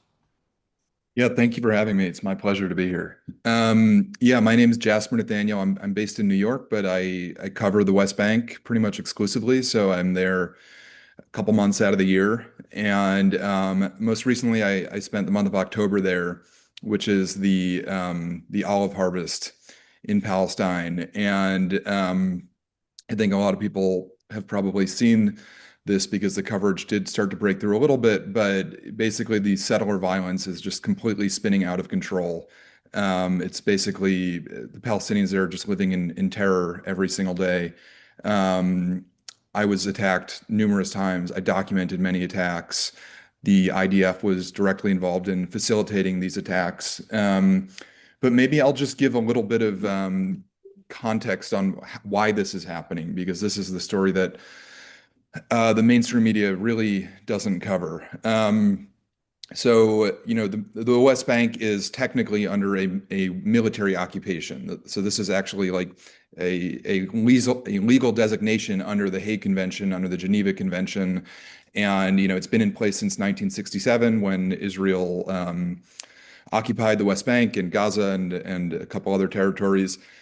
And what a military occupation actually means legally is that a occupying power, which in this case is Israel, is temporarily administering a territory, and their legal obligations are for the well-being of the occupied people. And the idea ostensibly is that there's a security situation that needs to be managed, and in the meantime, they will occupy it, maintain security, prioritize the well-being of the occupied people, and then they'll leave.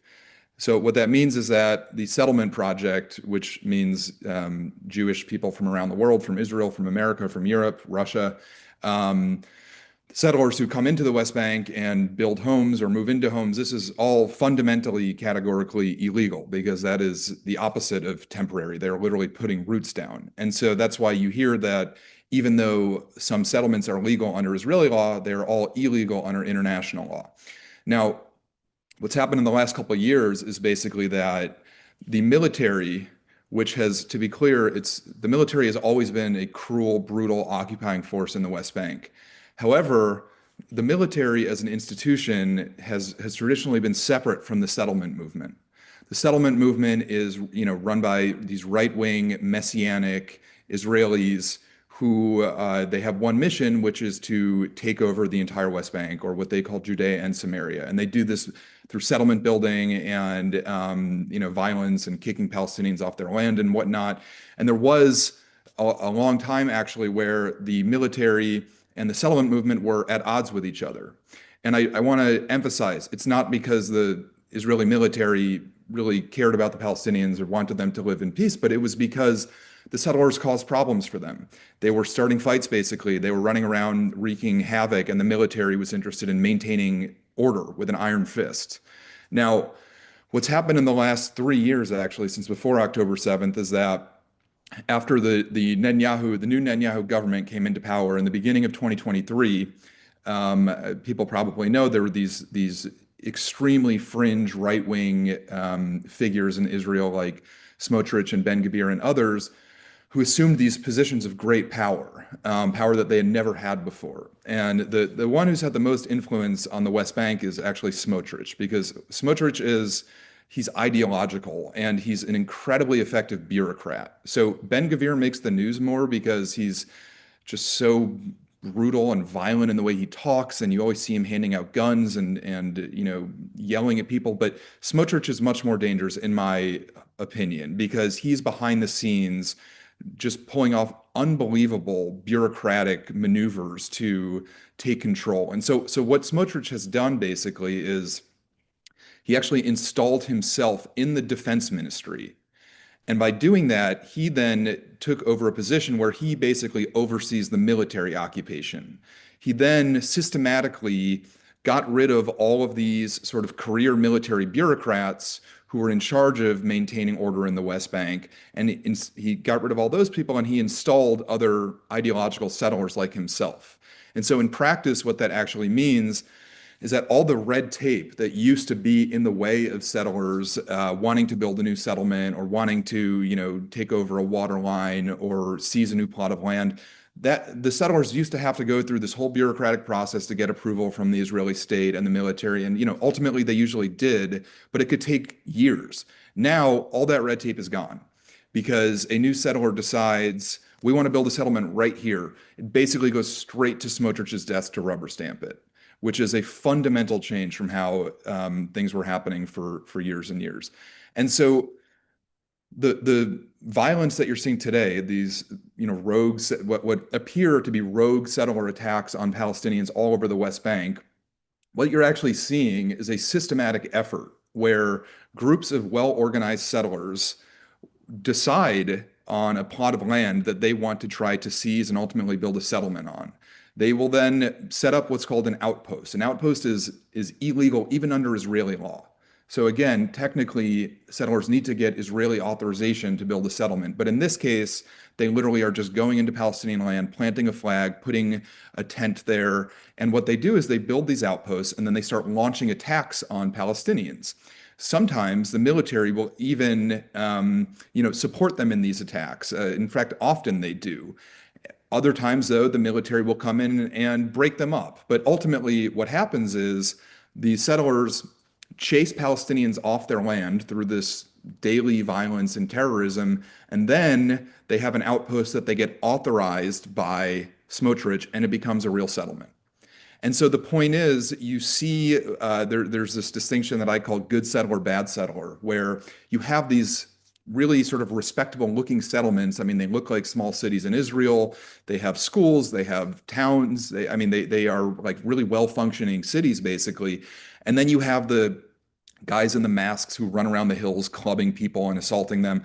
Those guys are basically just the private militia for the settlers, because they're the ones on the front line going in, chasing the Palestinians off their land, and then getting authorization from the Israeli government. And then within days or weeks or months, it becomes a respectable settlement.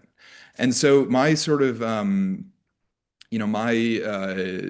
guess, mission, so to speak, in terms of the message that I think needs to get out there is that the way the settler violence is talked about, certainly in the mainstream media by U.S. politicians and definitely by Israeli politicians who will speak out against it, they talk about these violent settlers like they are fringe, radical, rogue terror actors. The reality is, even in the cases when they are theoretically off on their own, being rogue, they are acting under the command of the respectable settlers, and they are then ultimately getting state approval for everything they're doing. And so, the problem from just a sort of media perspective is that it's never going to look like Gaza in the West Bank. Certainly in certain parts, like in the refugee camps in the north, there's been entire neighborhoods flattened and whatnot. But across the West Bank, you're not going to see drones coming in and destroying high rises and killing hundreds and hundreds of people a day. It's a slow, grinding ethnic cleansing that's happening through these bureaucratic maneuvers. Every single week, there are new laws being passed in the Knesset that are stripping away the rights of the Palestinians, that are empowering the settlers to do more. And basically what they're doing is they are turning the West Bank into any other part of Israel. They're dismantling the Israeli military law, which again was in a weird way sort of insulating Palestinians from the most ambitious of the settlers. They're dismantling whatever is remaining of the Palestinian Authority, who also are effectively a subcontractor to Israel at this point. And they're just making the West Bank a part of Israel. And what's going to happen is we're going to blink, and one day we're going to wake up, and the West Bank is going to look like the rest of Israel. Yeah, I guess I don't know that I have a call to action, so to speak, but I just want to encourage people, and it feels a little off to say this when people are speaking of Sudan and the Congo, which of course don't get nearly the attention that they need to get. But in terms of the Palestinian struggle, I mean, all eyes have been on Gaza, and for good reason, because there's been a horrific genocide there, and they still are killing people every single day. But the West Bank is actually what these right-wing Israelis who are in power, they care about it much more in terms of the territory itself. It has much more biblical significance to them, and they're very deliberately doing this ethnic cleansing in a quiet way that is not going to attract the attention of the mainstream media. And so my reporting is really based on going there, documenting the violence itself, documenting the demolitions and things like that, but connecting it to what's happening in the Knesset, in the Israeli government, in Tel Aviv, in Jerusalem, that's enabling all of this to happen. And I think it probably goes without saying that the only way to stop this is going to be cutting off all of our support for Israel. But in the meantime, I just want to say that actually on Thanksgiving Day, a sort of miraculous thing happened where two stories that I've been working on. The first one was from a really brutal settler attack that I was actually attacked myself, and then I documented a masked settler clubbing a Palestinian grandmother. A lot of you probably saw the photos or the videos of it. That is the kind of thing that happens every single day there. But because I happened to be there and I documented it, and then I was shouting about it and demanding that I talk to the media about it, it actually forced Israel's hand. And on Thanksgiving Day, they managed to arrest the guy who did it and charge him with terrorism. And I don't want to pretend that we're going to be able to rely on Israel to hold these people to account. But what it shows, in my opinion, is that when you shine a light on these things and when you apply relentless pressure and pressure on U.S. lawmakers as well, at some point something will shift. And we saw that in a very tiny way there. And then the other thing that happened is there's this 16-year-old Palestinian American kid named Mohammed Ibrahim.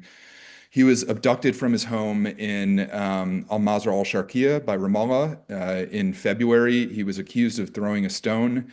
He says he didn't do it. And they held him for over 9 months. He was starved. He was beaten. He was, kept in just completely inhumane conditions. And I was, reporting on this every single day. I spent time with his family. I, slept in his bedroom. And there was a huge grassroots campaign to pressure American lawmakers to do something to free their own child. I mean, this is an American citizen. And after 9.5 months, it seems like they had enough, and they just released him with very little fanfare. So on Thanksgiving Day, he was released. He got to go home to his family.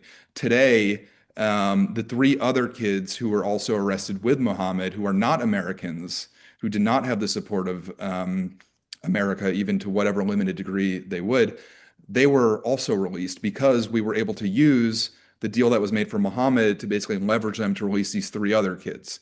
And so again, the point being, when you focus in on specific crimes and atrocities and you shine a light on them and you trace exactly how they're happening and you focus on the government and you focus on who has the power, we can make changes happen. And I've been doing this long enough I actually, for better or for worse, I don't think in terms of 5 years down the road, 10 years down the road. I think in terms of here's the crisis that's occurring right now, and here's what we need to do to solve it. And it's working. And so the more attention, the more focus we can put on what's happening in the West Bank, the more we can raise awareness that this is a state-backed project of ethnic cleansing, not a project of a few rogue soldiers or settlers, the more we can actually affect change. So, yeah. Yes, thank you, Jasper. Very powerful testimony. And thank you for emphasizing at the end that this is a state-run project. This is not just few French settlers here or there, or a minister here and there. Yes, in the last few years, there have been more rogue settlers because they are backed by Ben-Gvir and by Smotrich, and they're empowered by him, and they know they're not going to be held accountable. But we should never forget that this is a state-backed project. And we should remember that actually even the leftists of Israeli governments in the 70s, the one that started settlement projects was the Labor, not the Likud party.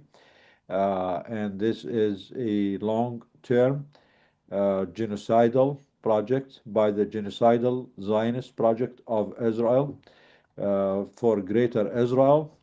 And although at many points they were very diplomatic about it, they were trying to hide it in many, excuses of security, of expansion, or no, the settlement is not a problem. Let's find a solution. We can always get the settlers back, stuff like that. Now, I mean, they are very explicit about it, and everyone from the extreme right to the extreme left are saying that this is part of the Israeli project of Greater Israel because the world allowed genocidal, illegal, criminal Israel not to be held accountable. They gave them all the impunity they need for 75 years. They feel now they are empowered to do everything and no one will stop them. But as Jasper said, with this global awakening that Gaza has provided the whole world and freed all of us and exposed the true the true Israel, what Israel and its supporters stand for. We are getting hopefully more and more small wins here and there. We're pushing back. We need to keep up the pressure on Israel, on the settlers, on their backers, to hold them accountable, to sanction, to boycott Israel itself, not just the settlers, because settlers do not function on their own. And also their supporters here in the US. I think Mamdani was one of his most successful campaigns before he was a New York mayor, was going after the nonprofit organizations in New York that take New Yorkers' hard-earned money and give it to these organizations to fund illegal settlements in the West Bank. So thank you, Jasper. Anyone has any questions for Jasper? I know Claude had a comment about what Jasper said about the parallels between what's happening in the West Bank and in Congo. And Claude also just came back from Africa, so we want to hear from him about his experience there, his updates. But before we go on, anyone has any questions for Nathaniel, for Jasper, please? When will you be coming to a Hill Day with us? Yes, that actually, I forgot to say that. Thank you for reminding me. What's a Hill Day? We go to Capitol Hill once a Oh. month. Doctors Against Genocide. You are very much welcome to join us. We would love to have you. We operate in small groups. Most recently, I think we did 31 appointments due to the hard work and coordination of Danya and Iman, two of our dagsters. So come on to a Hill Day. Next one is December 16th, 17th? 17th. 17th. So, right, clear your calendar. You can take the train down, very easy, no problem. Okay. Yeah, you've got my email, so just shoot me details and I'll make this one or the next one for sure. Okay, I will just keep mentioning it to you until you're like, I need to make her be quiet. I have to go regardless. Got This it. is how we operate, settler style. Okay, I no. understand. Thank you, Jasper. That was very powerful. We appreciate it. Thank you. Sorry, can I say something?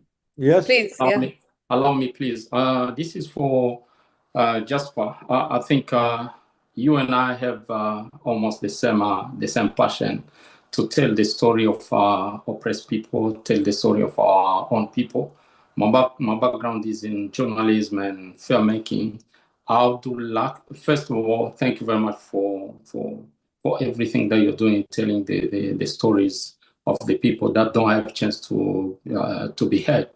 I face almost the same challenges on the ground, and I would like to, if possible, to have some exchange with you on good practices and how best to tell our stories when we are facing a blackout from mainstream media, and how you use yours to reach more people and pass on the message.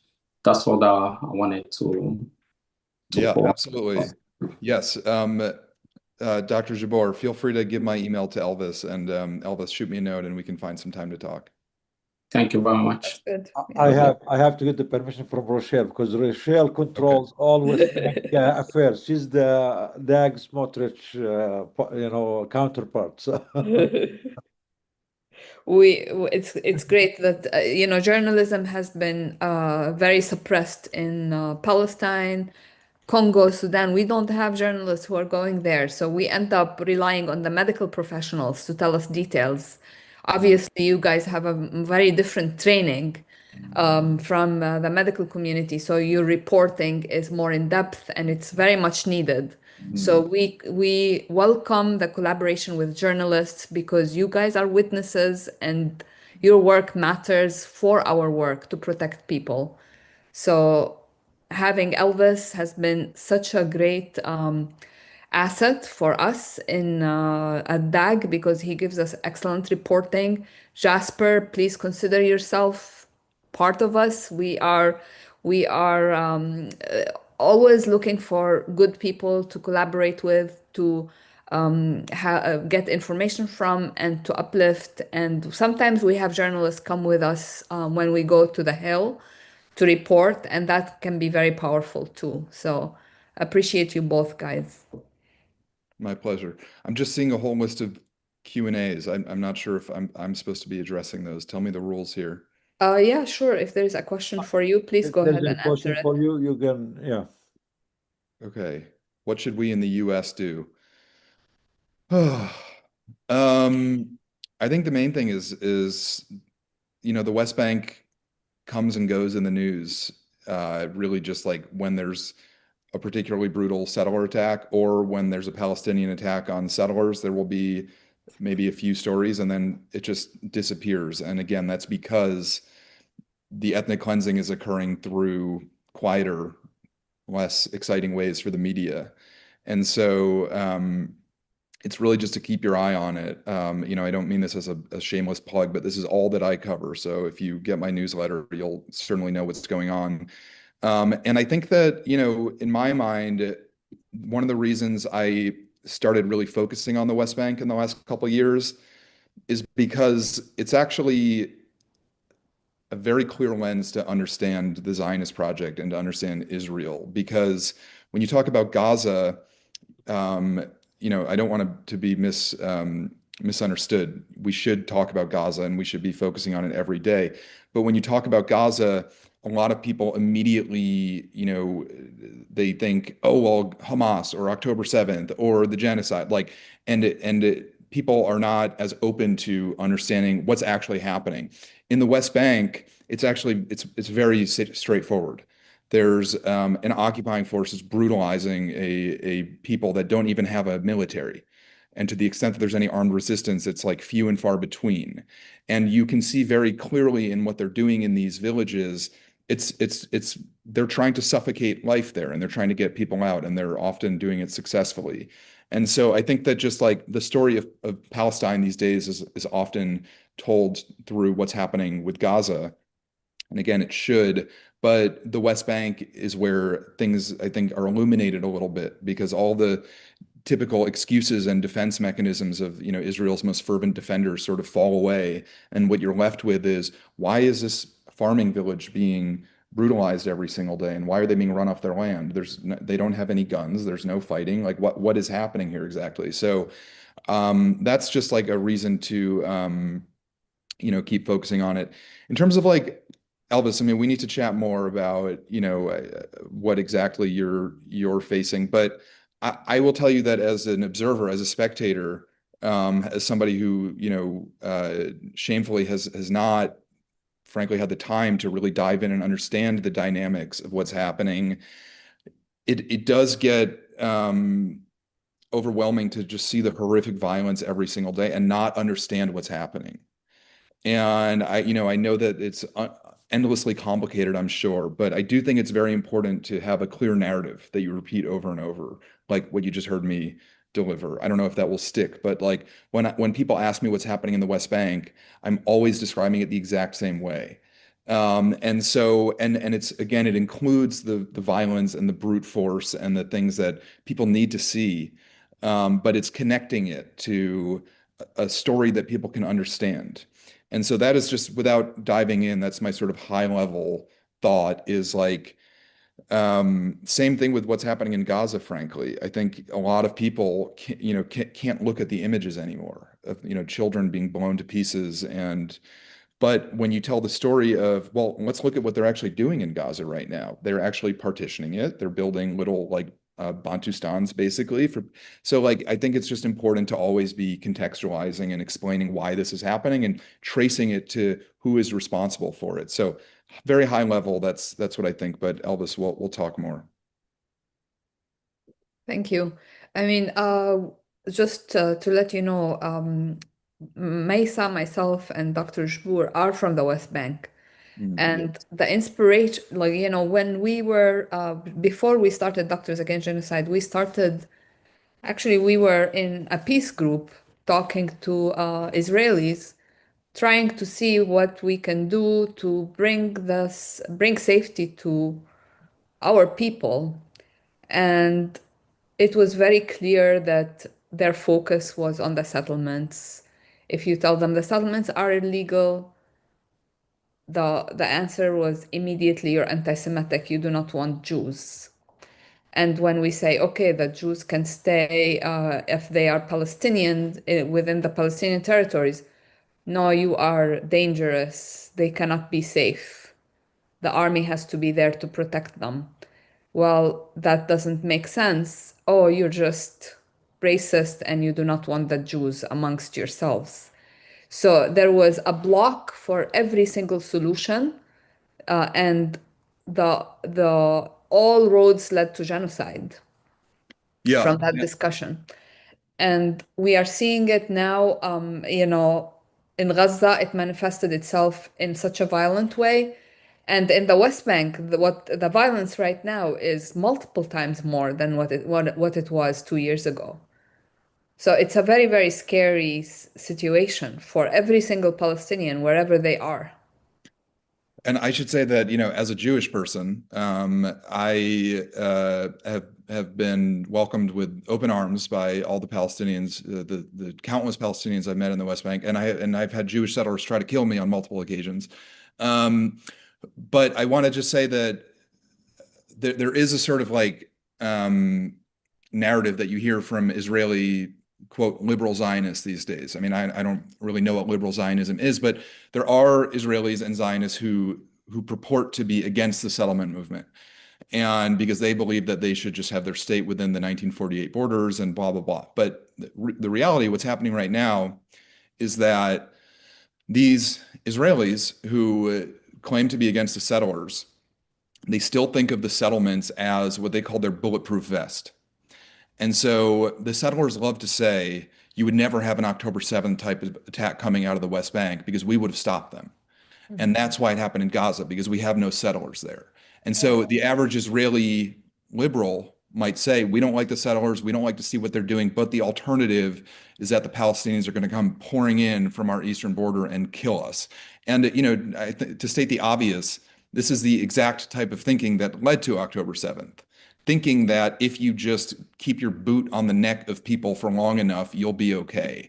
And it should be obvious to anybody that there's never going to be any sort of peace, whether it's coexistence, whether it's anybody existing there in any sort of a peaceful way, as long as it's being ruled through brute military force. And so, I come up against these arguments all the time with people who claim that they also don't like to see the settler violence and this and that. But at the end of the day, it's, are you willing to think about what needs to be done to actually fix this problem? Or do you think that these violent settlers are going to protect you forever? And it's pretty straightforward when you put it that way, but it's just, they don't typically want to think in terms of actual solutions. And that's why, it is dehumanization. It's dehumanization of the other. And that's the root cause. They just don't see Palestinians as humans who have rights to practice their self-determination on their land. And that is why there is a genocide. Agree. Actually, I mean, we started Doctors Against Genocide because we saw what's happening in the West Bank as a genocide that was before October 7. And we were warning of an imminent genocide as early as January 2023, when there were programs committed against the Palestinians in the West Bank, when they burned Hawara. These were all red flags, the genocide is happening, and we started warning people, and no one was listening. Genocide can manifest in multiple shapes, multiple phases. It does not necessarily include this mass killing that's happening in Gaza. What's happening in genocide in Palestine has been a genocide since the Zionist movement was created 150 years ago. And to your point, Jasper, the genocide in the 21st century, especially since the war on terror started by Benjamin Netanyahu, and he was able to sell this to United States of America, like that. The Nazis committed, the Holocaust with the excuse that Jews were a threat to them, threat to their economy. They are inferior people, one of pure blood. Cambodia committed the genocide because the other side was collaborators to maybe to the West. But in the last few decades, the excuse for genocide was security, and it was the war on terror. Why are you committing genocide? You are using security as an excuse for expansion, for expulsion, for settlements. So when they say the Palestinians, when we're talking to the peace group, they were saying, okay, even the ones who want to do a two-state solution, the liberal, Zionists, they were saying, even them, these are the most peace necks in Israel, that the Palestinians are a demographic threat to us. So that's why we cannot allow the right of return. It's okay if we can give you maybe the West Bank, but under the conditions, no army, no all these conditions, because we do not trust you as a human being. It is dehumanization. It is using security as an excuse to commit genocide. They did this in Gaza. They're doing it in the West Bank. So thank you for highlighting this. I want to give Claude the opportunity to speak, and I think he's gonna also expand on some of the few points that you raised, Jasper. So thank you for being with us and for being a Jew. This means that DAG is open to everyone. We are not against anyone. We are not against religions. We are not against colors. We are not against nationalities. We are against criminals. If you are part of the Israeli project, you are a criminal who needs to be held accountable regardless of your religion. It's not because you're a Jew. It's not because of Judaism. It is because you are a criminal. You are on a stolen land. You are committing a crimes. You're carrying a genocidal project. Your religion has nothing to do. Even if you are Muslims occupying us, we will do the same. We will resist. Even if Muslims, even if the Caliphate, even if MBZ came and occupied Palestine, we will fight him the same. And when Trump is planning to come and occupy Gaza and do his whatever they call it, Rivera, we were going to fight Trump the same. Whether he's Christian, whether he's a Jew, whether he's a Muslim, whether he's a Hindu, whether he's atheist, Palestine is for the Palestinians, all the Palestinians, whoever they are. We can be brown, we can be black, we can be white, we can be Jews, we can be Christians, we can be Muslims. No one has a say on us. So we are the ones, owners of the land, we decide. And no occupier is allowed, regardless of their religion, ethnicity, or nationality. So thank you. Claude, thank you for waiting. I know we kept you waiting for a long time, but it's all yours now. No worries. Thank you so much for having me. And just a little warning, I may get interrupted. If I get interrupted and go on mute, I'll warn you. But I won't be long. Just want to first express my appreciation for all of the testimonies, as hard as they are, on these genocides that are taking place in Palestine, in Sudan, and Congo. My gratitude to Doctors Against Genocide for all of your generosity toward so many projects that are changing lives and doing amazing things for the people who are directly affected. And so I wanted to start with that. And then wanted to also share, actually, I'm glad I'm speaking after Jasper, because mine is sort of similar background. Him being someone of Jewish background and me being Rwandan background, and we have Rwandan troops in the Congo committing genocide in Congo over the last 30 years. We probably often find ourselves in the same place but he was also describing things that are similarly happening in occupied parts of Congo. There's depopulation, so the displacement that Elvis and Hadija spoke about, it's real, and part of it is also it's permanent. So the extreme violence that's used is to permanently displace people. And secondly, now there is a whole project to change and repopulate the area with changing of identity cards and things like that, and bringing in basically settlers to take over those territories where people have been displaced from. There's also this is actually a title of a documentary film from Uganda, A Brilliant Genocide, taking place in Congo, because now that there is not a lot of active fighting, especially in these cities, the way it's happening is that people are being disappeared, systematically disappeared, and people are just coming up missing. We are working to trace a good number of people that we have no idea where they are. Their families are looking, can't find them. And this is in addition to the other atrocities that Elvis and Hadija described. Our work with the organization I'm part of is AGLAN, African Great Lakes Action Network, is actually one of our major and main purpose is to put these stories out from the people themselves, but it is actually become really, really difficult under the occupation in the Congo for people to speak directly, especially to be visible, because they'll come after them and kill them and take them out or just disappear them. So we're having to find creative ways of relaying the stories to the world. Another thing that is a recent development is the US has approved $150 million. They just approved it, the US State Department, $150 million for drones. They call, and this is zipline drones to Rwanda. They are supposedly for delivery of medical supplies, but we know that these type of equipments are actually used for surveillance and military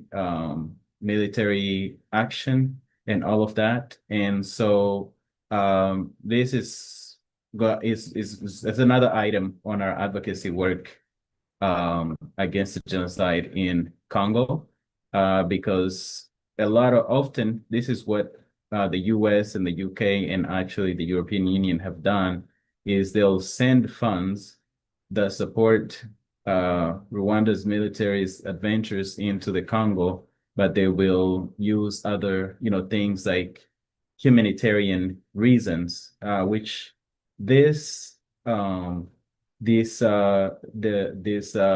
thing is very similar to kind of the development of the Gaza Humanitarian Foundation. So I think it's something to keep a real close eye on, and we'll be having that as definitely an outline item to address as part of our advocacy. And then a couple more updates, and I'll stop there. The Justice Project that I've been talking about has actually been launched. The legal team has started working on some cases that may have an impact here in the US. So it's in phase 1 right now, and we'll keep you updated. We are not able to share a lot of the details just because it could harm the progress, but we'll definitely, as we make progress that we're able to share, we'll be doing that. The other piece, the other update is I just did come back. I've missed the last couple of webinars because I was on a continent. I was being careful. I was in Ghana, and I attended the 80th commemoration of the 5th Pan-African Congress, which was where the Declaration for Africa to become independent was made in that Congress by delegates that came from the U.S., the Caribbean, and the continent of Africa. And our commitment, there were over 300 delegates from 70 different countries, and part of our commitment was to put our efforts to end these genocides for reparations, as well as a number of other things like economic sovereignty. And those things, just for the African continent, are almost impossible without the Congo being free. Congo is the heart of Africa, and without a free Congo, there is no free Africa. But our work continues. Looking forward to reconnecting with Marta and Karame from the event we had in Boston. It actually inspired me into ideas that I think will help, in case you're not already doing these things, that will help DAG potentially have some ongoing fundraising and support for the different projects that are under DAG. So I'm really looking forward to reconnecting on some of that. And I'm also planning to go to the Day on the Hill in December. So, yeah. Yeah. Thank you, Claude. Yes, so please, you and Jasper, please join us on our DC visits. We do it once a month, December 17th, January 14th. Your voices are going to be very important. They're going to add an extra layer to the medical advocacy. What do you call Africa, Claude? What do you call it? The The motherland? origin of life. The motherland, or what do you call it? The motherland. Yes, it's the I motherland. think, yeah, Yeah. Africa is the motherland for all of us, not just for you. We That's all right. came from there, so it is our motherland. Yes. Thank you for being there. Actually, the best feeling I've ever had in my life, other than being in Palestine, was visiting South Africa last month.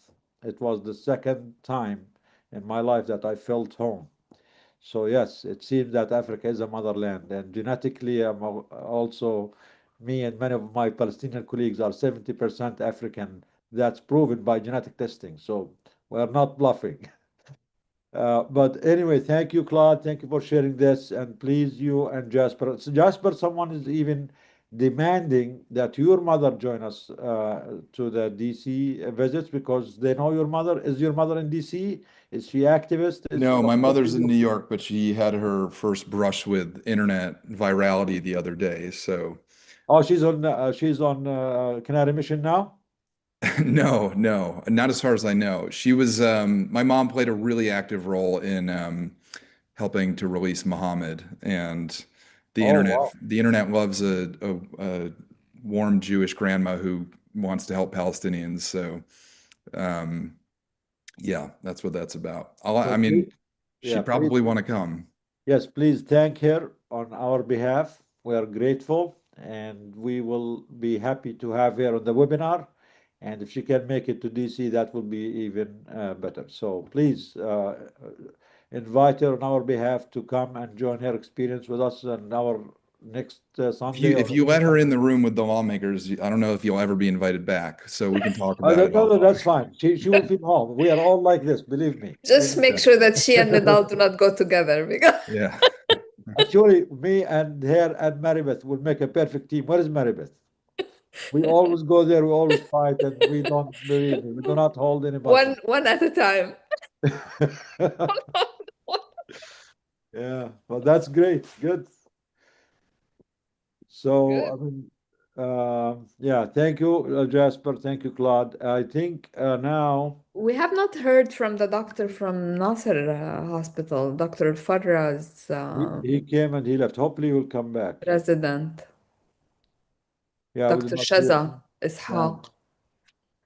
I think they had a I problem. have not seen her come in. Let me see if Dr. Al-Farra here. Yeah, but he you know, came. in the meantime, we can just go around the room and Yeah, just that's what I mean, until they come. yeah, and just talk. Maybe Dania can tell us about her preparations for the health, her thoughts, her reflections. You're muted. Oh. Hi, everyone. Our demands are still the same. I mean, the only thing that has changed has been the release of Muhammad Ibrahim.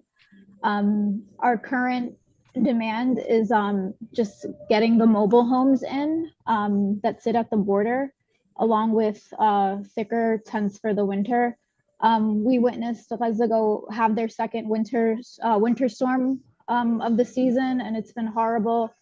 I've been thinking a lot about how, like in the US, when we experience this kind of weather and how like the community comes together and helps each other. And I feel like the fact that we're leaving them to kind of like fend for themselves and to find like whatever material they can and stitch it and make it work. I mean, just seeing the images is very dehumanizing for us. I don't think it's dehumanizing for them. I think it chips away at us as human beings.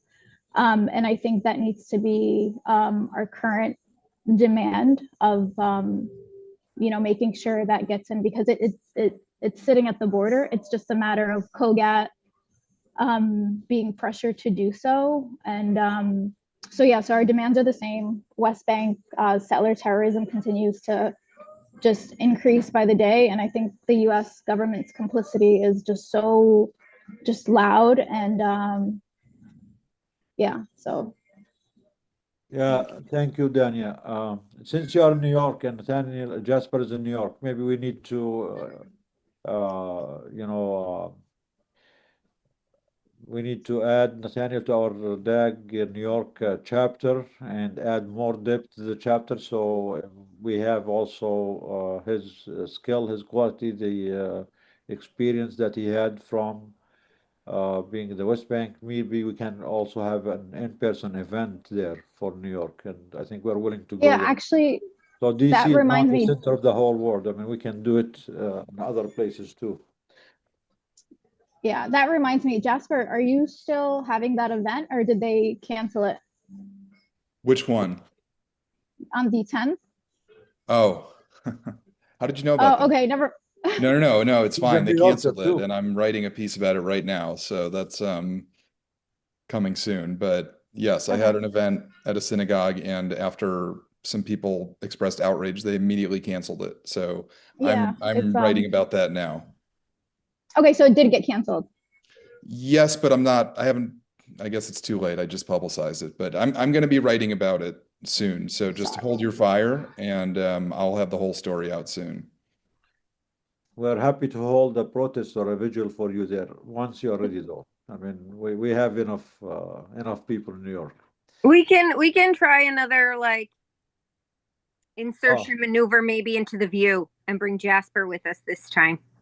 Okay, sure. Yeah, very good. She's the one who needs to be with your mom. I mean, the same team. My mom is a doctor, by the way. I should have mentioned Oh, that. wow. She is? And Yes. then that's a She's no-brainer. a retired OBGYN. Amazing. Yeah, I'm Please, sure she'll be please happy to. introduce us to her. We would love to meet her and, Yeah, and no, welcome her to definitely. Doctors Against Genocide. Okay, good. Yeah. I missed the whole conversation because my phone shut down about his Jasper's ongoing- mom is a doctor. She's an obstetrician. Right, and she went viral briefly. Yeah. So like, all right, let's. Just like you, Mary Beth, you went viral I mean, too. he So you have a lot said, don't to take discuss. my mom with you to DC, because if you go in any office with her, you're not gonna ever be allowed back again. So we told him, it's okay. We we have similar people here. It's like he's talking to the It's choir. really. Yeah, It's really. the problem is she has now discovered like YouTube comments and Twitter, so she's spending all day just reading what people are saying about her. It's a completely new experience for her. Wait, you can let her know that she's notorious now. There is a whole genre called White Lady Shows Up in Hollers of like viral protest content, but it can really, you can kind of use it to propagate, perpetuate momentum. I'll send you this is in my blog, which I share, but I'll just put a link to the thing about my mom, which you can all see. I mean, she's amazing. My brother and sister and me are a little concerned that fame is getting to her head a little bit. She thinks she's like Mick Jagger all of a sudden, but it's all for the greater good. Great. She's doing it for the right reasons, Jasper. Yes, she is. Absolutely. This is really not fame. It's actually bringing attention to the cause, and that's very honorable. Of course. We're Yeah. grateful for her, and please Yeah, thank very her. grateful. Make sure she takes care of herself, her health, and be safe also, because there are some crazy people out there. Okay, so I mean, just a housekeeping comment, please, for everyone here in the panels. Always try to write the city or the country where you are, so people can know where we are. Like Dan in New York, Jasper, New York, it's easier to connect them. So everyone, wherever you are, write your city down next to your name. Now we always talk about One Health. I think Dr. Erica Handel with us here today. Erica, are you there? Erica? Yes, I am. Hang on a second. Hi, Erica. Hi, everyone. Thank you Hey, how for are coming you? back. Thank you for joining us. If you want to share, you've been listening. Thank you for being on our webinar. If you have any reflections. Well, first of all, I want to thank everyone for everything that you do. And this collective effort is always so grounding, especially if we feel like discouraged. There are some updates that I have from your gracious hosting of Zach and I. We were able to get in contact with Dr. Ahmed, who is running the education system in Gaza currently. And we connected, and he informed us of a really achievable goal to support the 40 graduate veterinarians who are unable to practice at the moment due to university tuition debt that currently is preventing them from being able to get their final credentials. So we are having a meeting in a couple of days with the Animal Healthcare Workers Against Genocide team, so Dr. Miriam Kamal, as well as other individuals of our team to basically coordinate. Our hope is also to work with Dr. John Geller from Street Dog Coalition, who is an boarded emergency veterinarian, to talk about what are the infrastructure as far as rebuilding educational infrastructure and making that online education for the students that are still working towards their degrees to support them. So that connection has been made possible by Doctors Against Genocide and the work that you're doing. So that is a perfect demonstration of how One Health in Action, working together collaboratively, that we can work towards the agricultural sovereignty. So we're going to get an update about the impact and what has happened over Israeli aggression to the livestock industry and food sovereignty, both in Gaza, and hopefully we can connect to our colleagues in the West Bank as well to really kind of get this data gathered and increase both education and knowledge about the destruction to food sovereignty and food access through targeting of veterinarians and livestock work. In addition to that, I have a colleague who is a doctor who is currently serving in Gaza, who is connected with Medical Mission. And our hope is that we can work with Medical Mission to facilitate some of Worldwide Vets efforts in partnership with Street Dog Coalition to get to get vaccines and things into Gaza. And of course, as was already described, COGAT is blocking things from getting in. So continuing to work together to highlight the situation, as well as try and see if we can get those supplies in. I understand that there are already many partnerships that Doctors Against Genocide has with educational work in medicine, and my hope is that potentially we can partner together to add veterinary medicine to those efforts, since the infrastructure, the online websites, the online educational portals already exist for medicine. There's no need to repeat to build a system from scratch for veterinary medicine. So I look forward to connecting and receiving advice and guidance. The last thing is the American Veterinary Medical Association has a leadership conference in Chicago. So I am at the beginning of January. I have plans to attend and have colleagues who are in support of me to both be a presence to potentially use my voice with the House of Delegates within veterinary medicine to utilize the political action resources to call attention to the fact that veterinary medicine isn't utilizing their legislative voice to speak out for One Health. If anyone is in Chicago, my hope is to create a parallel event and to call leadership to attend a One Health event with Doctors Against Genocide and other organizations in the Chicago area. So if anyone would like to work with me on that, I will be there for that week and would love additional advice and strategic collaboration to potentially do something with that. And that is pretty much the What's the date, Erica? I have to look online. I believe it is January. It starts January 6th through the 12th. I unfortunately am working, so I will be getting there a day late.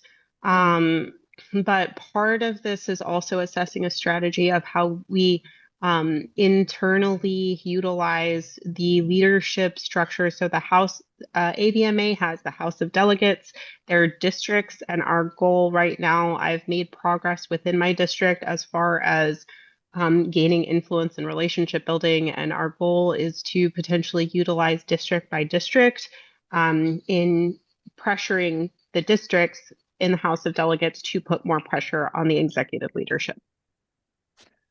Yes, Side that's very projects, important. because the impact is let's keep questionable. talking about it, Erica. Yes, please, Dr. Erica, if you can email us your number so we can add you to the WhatsApp group. We do have a WhatsApp group Wonderful. with Zach and Bree.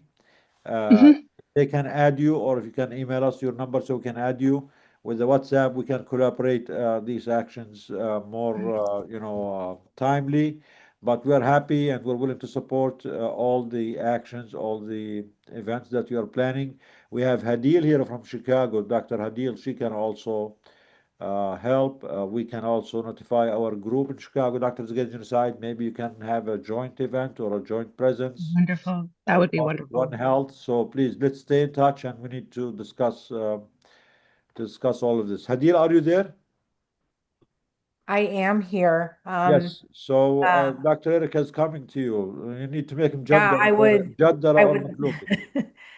love to meet you while you're here. And actually, Yes, that please. same week, there is the U.S. Historians conference is going on, and so we're doing a tour for them in Little Palestine here in Chicago. So Perfect. it would be great to try to collaborate. So yeah, I'll throw my number in the chat here for you to have it. But I'm a part of the WhatsApp group. I'm very grateful to Dr. Nidal and Dr. Karama for allowing me to be part of the group here. So we are grateful to you. I appreciate it. So I'm not an MD though. My doctorate is in education. So it's you are so a doctor, critical you and are a Doctor important. Against Genocide. She proofreads our writing, so. And Erica, please join us on our DC Hell visits too, to DC if you can. October I am 17, absolutely. January 14. Where do you stay? What city are you? I'm currently in Phoenix, Arizona. So there's a lot of local organizing that is happening. So also anyone here in Arizona, because Phoenix and Arizona, there's a lot of war economy in Arizona.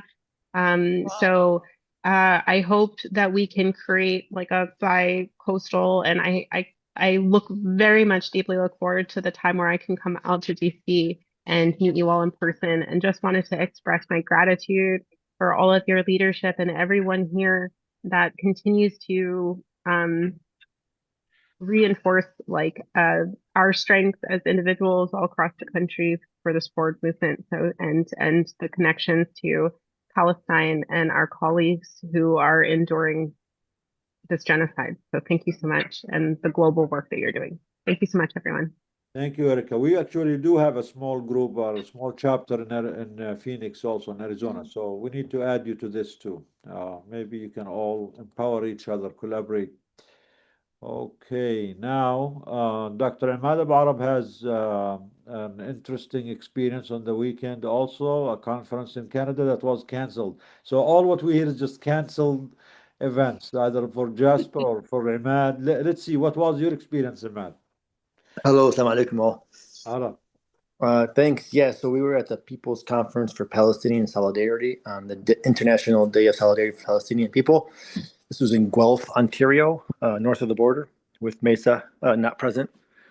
But everybody was asking where Mesa was. Every single person that saw my jacket, where's Mesa? Where's Mesa? So is an international citizen now. International superstar in Mesa. She's a global citizen. Global, yeah. Alhamdulillah, went really well. So they had canceled the event originally to be held at the University of Guelph. They canceled it 2 days prior to the event. But the students, and more importantly, the city of Guelph, it's a city of about 120,000 people, little college town. The city supported the students, and the city itself kind of opened up the city for the conference to be held. So the conference was held in 4 different locations within 1 block radius.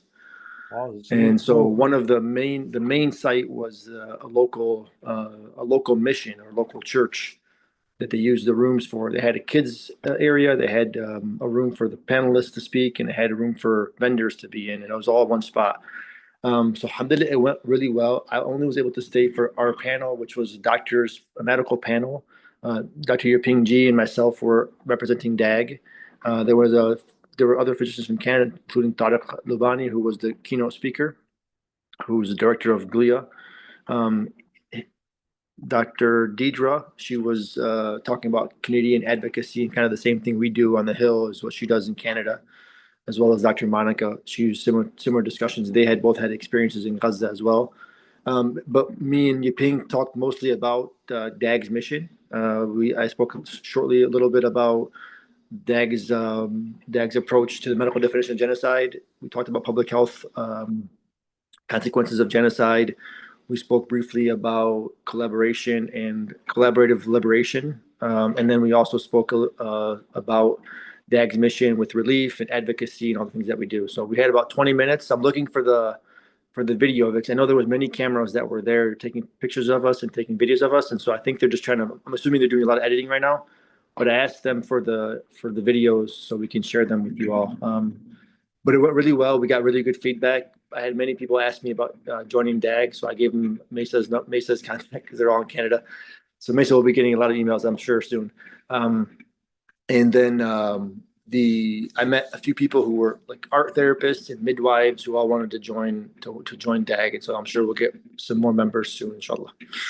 And I was again, I started off by saying that this is an organization that was built by Palestinians, which I think makes it even more of a resilient organization. And so they were very, very happy for us to be there. So I was honored to be part of DAG for that. Thank you all. Thank you, Ahmad. Thank you for representing, and thank you and thank the students and the city for insisting on keeping this event going despite the university attempt to cancel it. This means we are making gains, as Jasper said. I mean, we have to keep pushing. We have to keep pushing. We cannot give up. We cannot accept what they're trying to impose on us. And more people are joining the movements. More and more people are realizing, the complicity of our institutions and our systems, of our corporations, and these crimes against humanity that being committed in our name, with our tax money, without our consent, instead of being invested rightfully. And they are also as they say. I mean, they export genocide and they import fascism here, and repression of our speech, infringement on our basic civil rights. But thank you very much for presenting, and we're looking forward to see more videos and more pictures from the event, and hopefully Yiping also will be here next week, so both of you can talk more about it. I know you just came back. Yeah, looking forward to it. We'll hear more next week. And Yiping was there the rest of the day. I had to come back. I was trying to beat the weather. There was a big blizzard coming through here, so I was trying to drive back before the weather. So he was there for more things. And he spoke about the flotilla and his role with the flotilla. And then the students then spoke about, they had the map that we had at our conference, the architecture of genocide, and so they spoke about that. But the students, again, they're the resilient ones, they're the persistent ones, and their persistence kind of also feeds to our resistance. So thank you all. Inshallah. Thank you, Ahmed. Kuram, are you there, Kuram? Can you speak or no? Kuram, Dr. Janjua? I'll leave it up to you. If you can, you are welcome. I'm here. I'm just resting. I'm listening now. Okay. Do you want to speak? Do you want to say anything or no? It's up to you. No, I'm not really up for it right now. But Okay. Yeah. Inshallah, you'll get better and get well soon. Thank you. We're all praying for Dr. Janjua, please, everyone. Inshallah, shukran. Thank you. So we have Dr. Shitab and Dr. Sailits from California. Now we're going to the West Coast now. We want to liberate that part. Actually, that was the last part of the United States that was genocided and taken from the natives. So maybe we need to do a reverse, what do they call it, decolonization. What did you say, Maribeth? I think the most recent genocide and land theft of indigenous by the U.S. empire was more like Hawaii, Alaska. Oh yeah, it expanded more. Yeah, I'm sorry. We couldn't Thank you. imperialism within bounds. Yeah. Yeah, thank you for correcting me. I need to learn more about this history. Right. Let's if we're gonna call it out, like let's do the whole thing, the whole 9 yards. Dig out all the ugliness. Okay, Mariam. Sometimes I think you would love to be privy to some of the random conversations I have with Danya during the week. We do some of our best work, but for some reason, when it comes time for webinar reflections, I'm at a loss for words. I do not believe it. Really, we to be a fly on the wall sometimes. We've been talking a lot about, we were talking about it a little bit at the beginning of the webinar, but I don't remember if that was during the practice session, but why people are losing steam and motivation, and how do we get people to tune back in? And we were sort of dividing people up into categories, or at least I was over perceived motivations for why they're checking out. And I think there's a huge group of people that are so tired of seeing all of this carnage on their screen that they're lying to themselves about the ceasefire, because this is a group of people that I don't think you can excuse with they don't know, because they clearly are accessing streams of information that let them see what was happening. And these are the people that I'm concerned about checking out from the fight, because it's a lie. You can see that it's a lie, and I don't know how you manage to sell that to yourself, but it is a cause for concern. All the images of people in these flooded tents are horrifying. In California, even in Southern California, where I've been spending a lot of time, it drops to maybe the high 40s early in the morning, and I'm freezing. And I walk from my car to the hospital, and I feel like a wuss because I'm dry. I'm walking into a big building that's air conditioned, and it's you constantly parallel what you're experiencing here against what you're seeing there. Oh, I got caught in a storm, but I get to dry off. These kids don't. And it's never leaves you, and it shouldn't. We've been talking a lot about Omar Al-Khadd's work this week, Danya and I have, about how there's a fundamental split in humanity right now. And there's those of us that can never, ever go back to what things were 2 years ago. The world will never return to that for us, nor should it.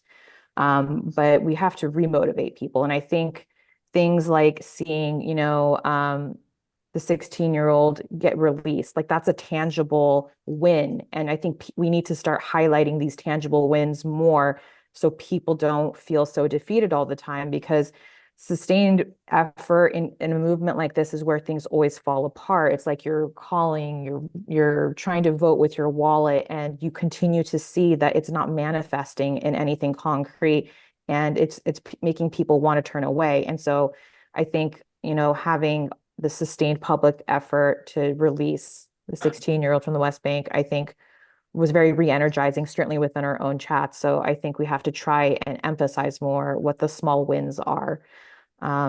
It's a balance though, right? And not wanting to feel like we're exploiting the people that we're helping with constant footage of what's going on there. But I think people need to start to see that there are wins happening. We're seeing things that 2 years ago wouldn't be possible, like North Carolina divesting from Israeli bonds, right? That is a huge win, but it's not one that's publicized as such.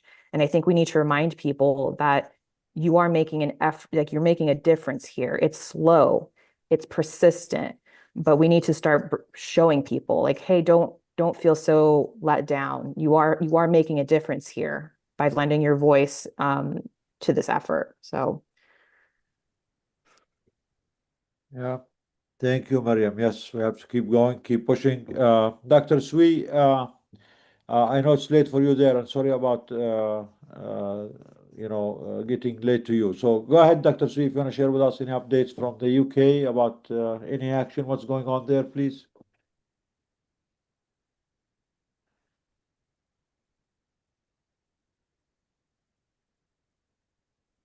You are muted, Dr. Sui.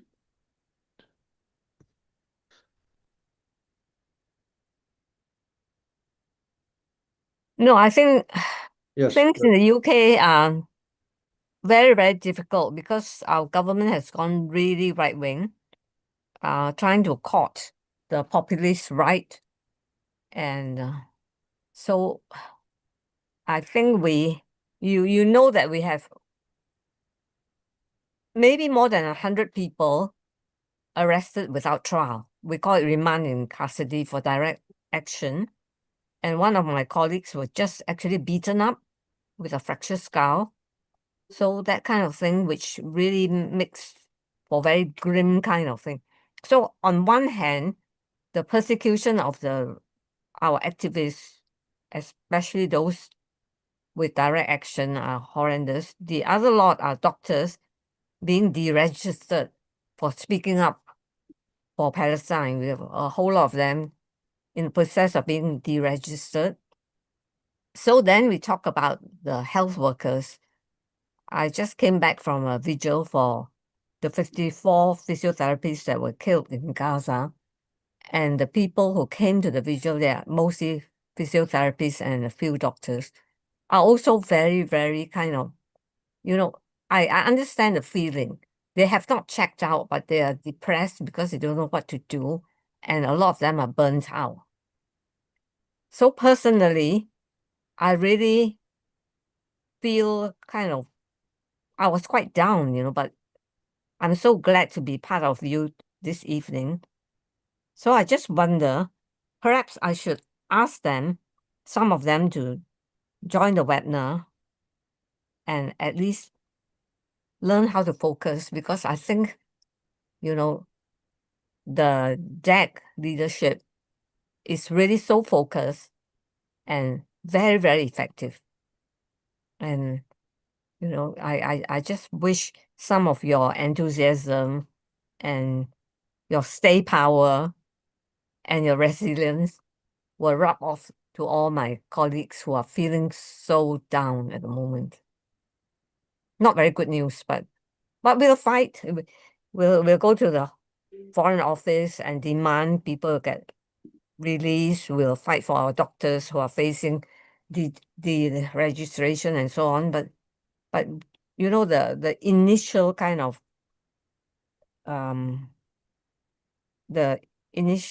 of will to stand up for Palestine are really being eroded.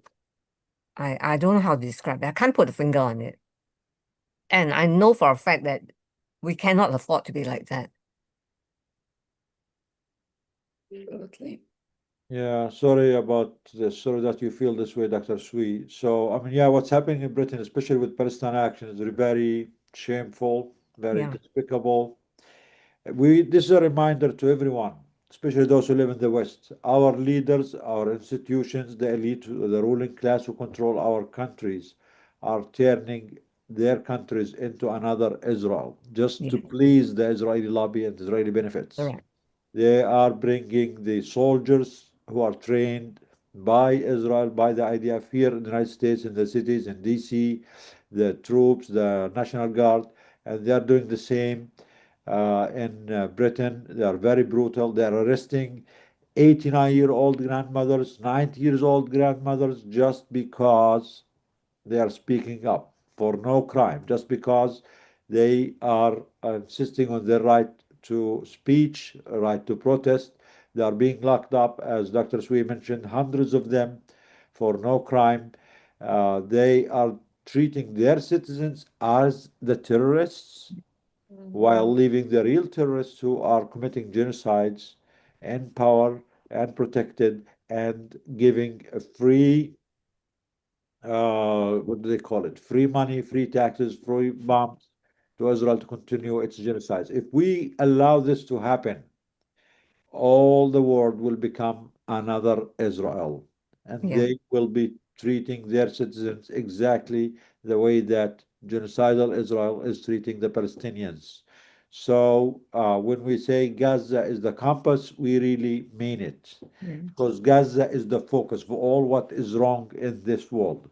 If we can fix Gaza, if we Yeah. can We can't fix anything. dismantle all these structures of injustice, of exploitation, of criminality, of supremacy, of everything that is ugly in this world, if we can fix it in Gaza, dismantle it in Gaza, dismantle the Zionism, the structure that stands behind it, the hyper elite, the hyper wealthy, the supremacists with all their colors, Muslim supremacists, white supremacists, Jewish supremacists, I think we can free the whole world. So, yes, Gaza is the compass. It is freeing all of us.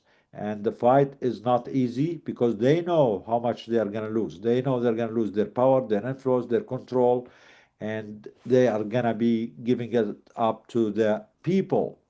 And that doesn't work for them. The system now is working perfectly for them and providing them with all what they need, but it's leaving 8 billion people of us at their mercy, either being actively genocided or repressed or waiting for their AI to dominate all of us and make all of us disposable.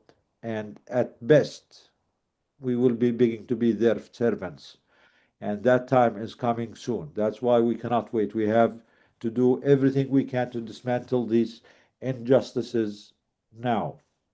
So thank you, Dr. Sui. Be Thank strong, you. cheer up. It's okay. We Yeah, will I know, prevail, I know. inshallah. Thank you so much. We will You, keep going. You know, yeah, Dr. Sui Yang, just to let you know, last month when we went to the hill for yeah, a day of the hill, it was our largest group ever. fantastic. And there was tons of energy, tons of new people that we got to Good. know. It might be a lull, but I think with the right messaging and the right work, Yeah, this will not just go away.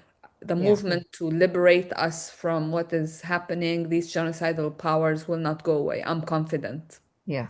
You see, I mean, I'm a bit depressed because yesterday is our national demonstration. Normally, our demonstration is a health block, the Jewish block, and so on, you see. So the health block has only 5 of us, you know. Normally is dozens and dozens, you see. So that down, okay? Do you like Yeah. this guy? Do you like this guy called Nelson Mandela? Yeah. Yeah, he said it will always feel impossible until it's achieved. I Yes. know it's hard, it's impossible, it's Yeah. frustrating, it's exhausting, but believe me, we are getting there and they feel it. The Yeah. fact they're becoming very brutal, they Yeah. are breaking their own laws. They're breaking their own constitution to repress the Mm. voice of the people, means that we are hurting them and they Yeah. feel the heat. Yeah. You're right. Yeah, So absolutely thank right. you. Thank you It will so much. always feel impossible until it's achieved. We need Yeah. all of us.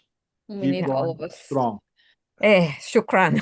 Shukran, Shukran. jazilan. Shukran, Dr. Sweet. Thank you. All the time, every day, please. Yeah, thank you. So we have Dr. Anar. Anar, are you there? Yes, I'm here. Sorry, I have a little bit of a background chorus today. So I'll just quickly say thank you again for letting me be a part of the group. And I really second everything that Dr. Mariam said about just continuing the little wins. The little wins pile up and they become the big wins. So just keep going. Thank you so much. Thank you, Anar. Thank you for being here. Thank you for great support. Dr. Anar is a trauma surgeon, so she's in and out of surgeries all the time. So it's not easy to catch her.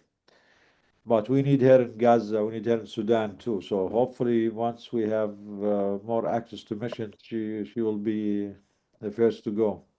She also manages, I think, to have little ones at home too. Now it's time for Maribeth. How No, about you, Maribeth? What do you want? It's your turn. Okay. So, one thing I'm thinking about listening to the wise Dr. Mariam Shatab also is when I was learning and training in hand-to-hand combatives, I was always learning and training with men who were bigger than me and stronger than me. And sometimes the strategy for me had to be protect your throat, let them wear themselves out, and then find your decisive maneuver and subdue them. And so sometimes what can seem like pulling back maybe is protecting the throat. Maybe we're in a phase of protecting our throat right now because we're coming back for a bigger maneuver. And those of us who can see that as a larger strategy can be the ones to help guide these bigger maneuvers. Like as an organized group in DAG, the power of organizing versus being just one person out there making social media posts on your own. Organize and act. And so here we are in DAG. We know, we see it. We're ready. We're ready for that resurgence of effort and we can guide it. Boy, I think I had something else that I thought was profound, but now I can't remember what it was. You can come back with it. It's okay. We'll come back. Still have time. Do you want to wait after? Maybe Martha will reignite your memory. Martha, I are you mean, there? Martha does reignite everybody's mind to get moving. I don't know if Martha, are you there? Martha? Martha, if you are there, if you hear us from Boston or from Canada, I don't know where you are today, but we called on you, and please, whenever you hear this, check back. Okay. Right. I think we missed the doctors from Al-Nasser today. Inshallah, There was next a week we problem. will have Inshallah, them. next week we'll have them. There was a problem with the internet and with the email, Mm. but we will And I get. think next week we will have a professor who will speak to us about Rohingya because we haven't been covering much on that. Yeah. And we need to learn about it. And I think what keeps us going also that we really interconnect the struggles, we interconnect these genocides, we work together. We need each other in this, and we need the community, and we need to know that we have each other's back. And the people that we care about should know that we are caring about them, we have them in our thoughts, and we will not give up. That's why we do every week webinar for several hours, and everyone is here. All our core DAG members are with us. Dr. Swiyang, every weekend you come.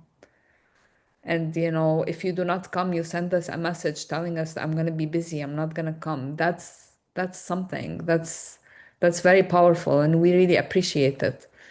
So I think together we are much stronger, and together we actually find joy in this struggle.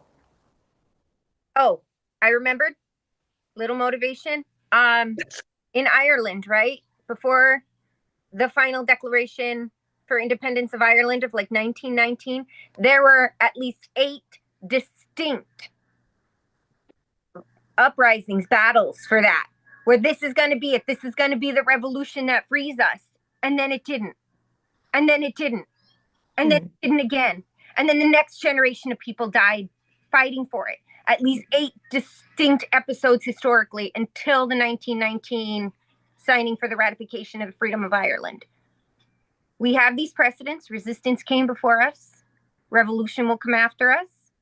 This is just our part of it now. Fantastic. Thank you so much. That means a lot. Yeah. Thank you. Thank you, Maribeth. Dr. Shtab, can you say again what you said, please? Because everyone is very kind of impacted by this. Can you say it again, please? The main point. I want to hear it because I don't usually. I don't learn from the first time. Sometimes I have to be reminded. Repetition.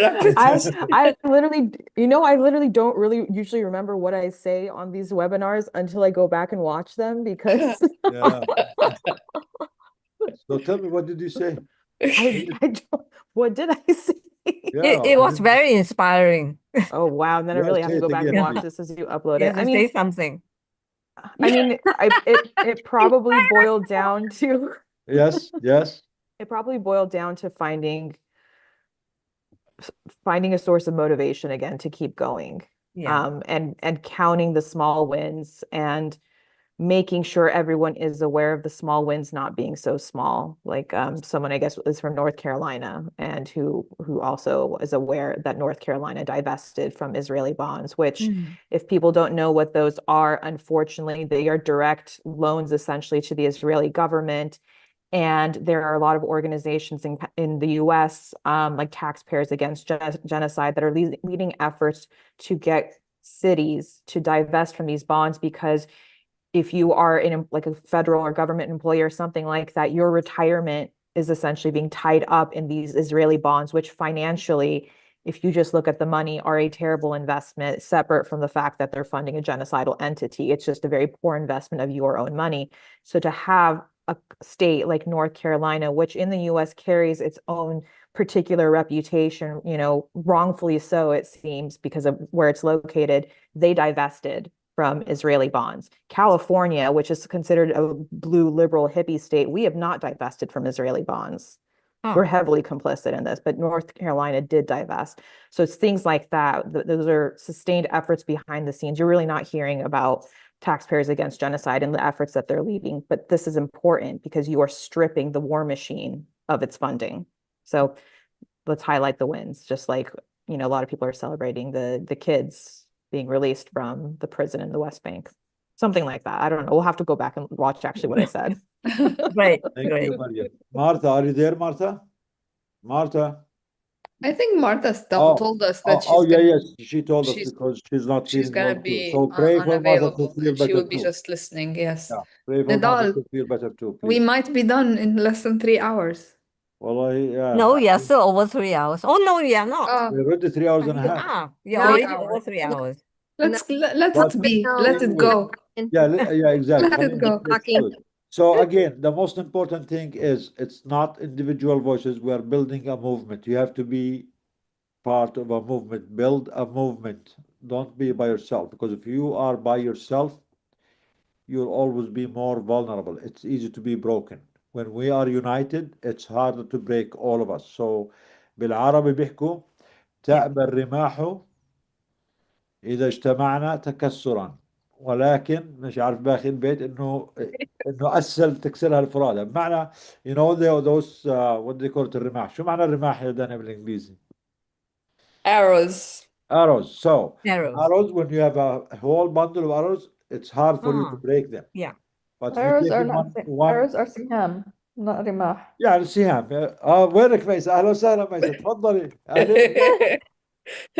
I'm just here to correct my Karama's Arabic. That's all. Correct the English. Oh, wow. That's my contribution today. So So what unity. is it in English, Rimah?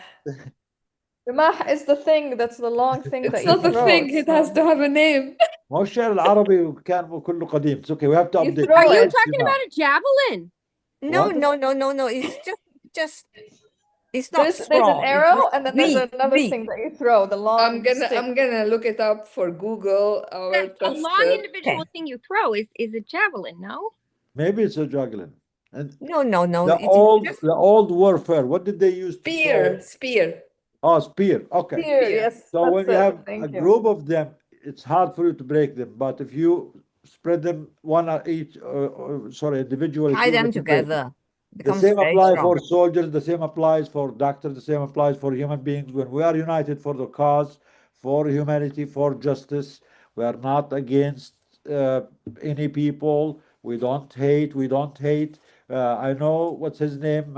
Dr. Yiping is not here today, but I'm gonna steal his word and say we are a movement for love.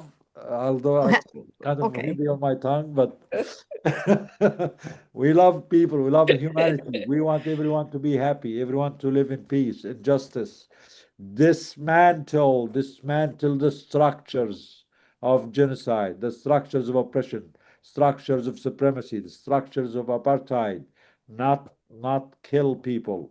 So please, even if English is not our native language, I'm not a big fan of English anyway. Yeah, doing It's a grand. genocidal language. So give us a benefit of doubt. So please, when we say something that feels off, maybe we don't mean it, maybe it's a mistake, but we don't mean to kill people.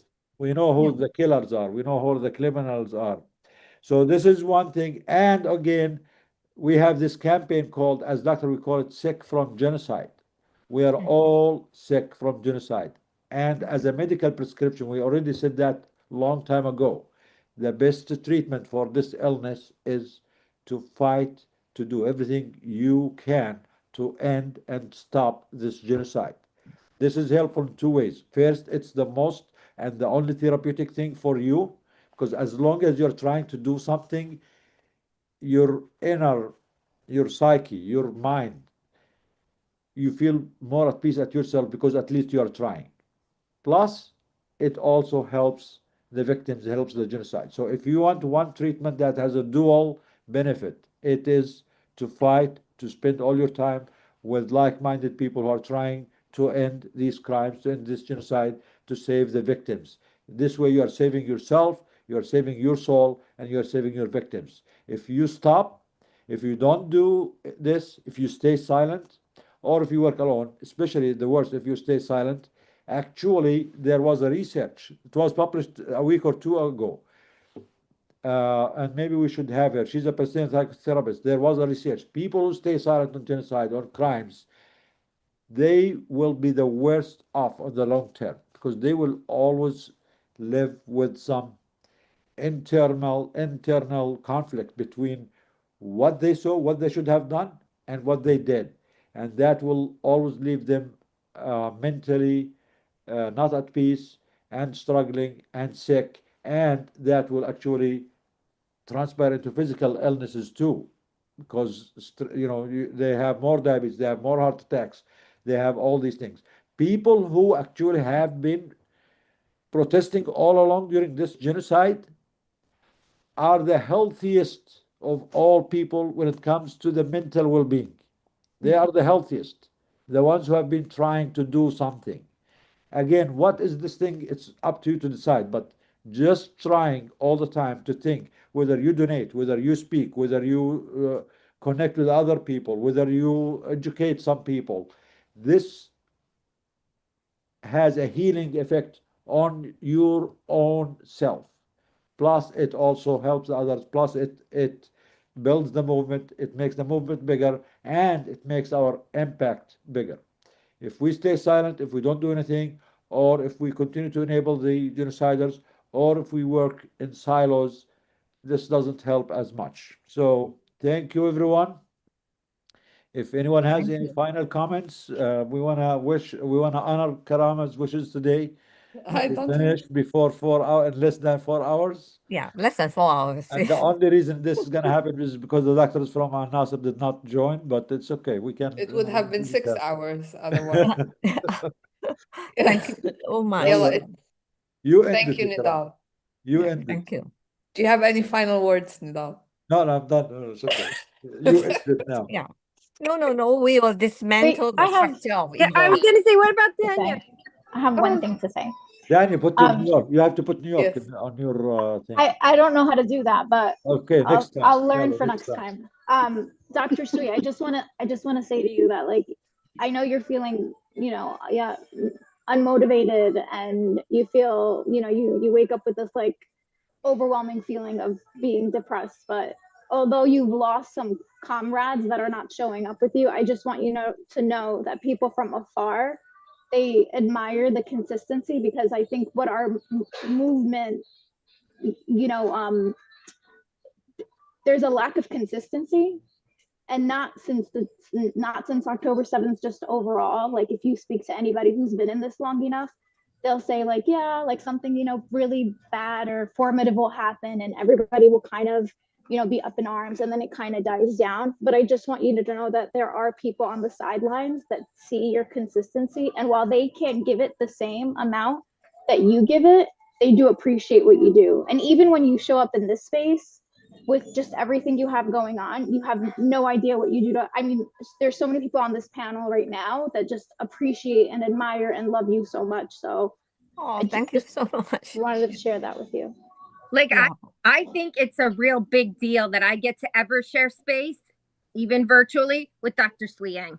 No, like Mary Beth and I, we fangirl over talked about hard. like if you were to show up to conference and how we would like not leave your side. So yeah, we did. We were planning, if you were able to come to conference, how excited we would be, and who would get to sit next to you. Oh wow. So well, I I'll tell you a what. whole generation of people with that little feeling to just carry you through the week until Well, we I'm see going you. to share something, just being with you all, I feel so uplifted and so inspired. See? Today I was trying to tell everybody, the Palestinians are our inspiration, right? And therefore we support them because they inspire us, right? But now I'm going to tell you just the same. You inspire me to do things, right? So that's so wonderful. And you give us hope. Yeah, because alone I've got no hope. But with you together, I've got lots of hope. Yeah. Thank you. Thank you. Thank you so much. And Nida, I think I got a name for you.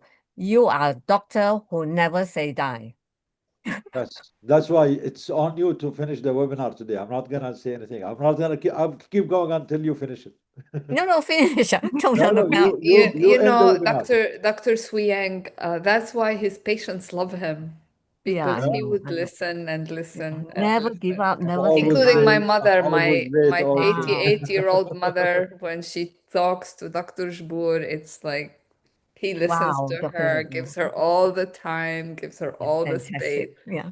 And she feels so good after she speaks to him. She's like, why aren't you like him? Oh, no. She's comparing you to someone who isn't even actually your brother. Yeah, never mind. She adopted him. Now she can say, why aren't you more like him? Yeah, why are you not like Dr. Jbour? But We're all anyway, different people. Yeah. Thank you guys. So don't forget the communities again. Don't forget the communities in Congo and Sudan, in Sure. West Bank, in Gaza. They all need your help. They need your support. They need your donation. And more importantly, they need your voice. They need your action. They need your unity. They need to feel that you are there for them. And when you hurt, they hurt even more. Yeah. And when they hurt, we hurt as much too. Yes. That's why we, the people of good conscience all over the world, are the one who should shape our world, not the people who don't care, not the people who don't feel not the people who prioritize money and profit over life and justice and peace. They prioritize making more weapons and setting more bombs and their privilege and their entitlement and their resources over everyone else. Yeah. We never called for this. We will never call for this. We feel we are the people. We feel that our vision is the one that should dominate, and this is going to be for the best of everyone. In the way we think, in the way we perceive the future, everyone wins. There are no losers. So thank you, everyone. Thank you for joining DAG. Thank you for being with DAG. Stay strong, even when it's hard. It is empowering to work to end the genocide. It is healing, and people need it. Thank you. We'll see you next week. Thank you. You have a good week.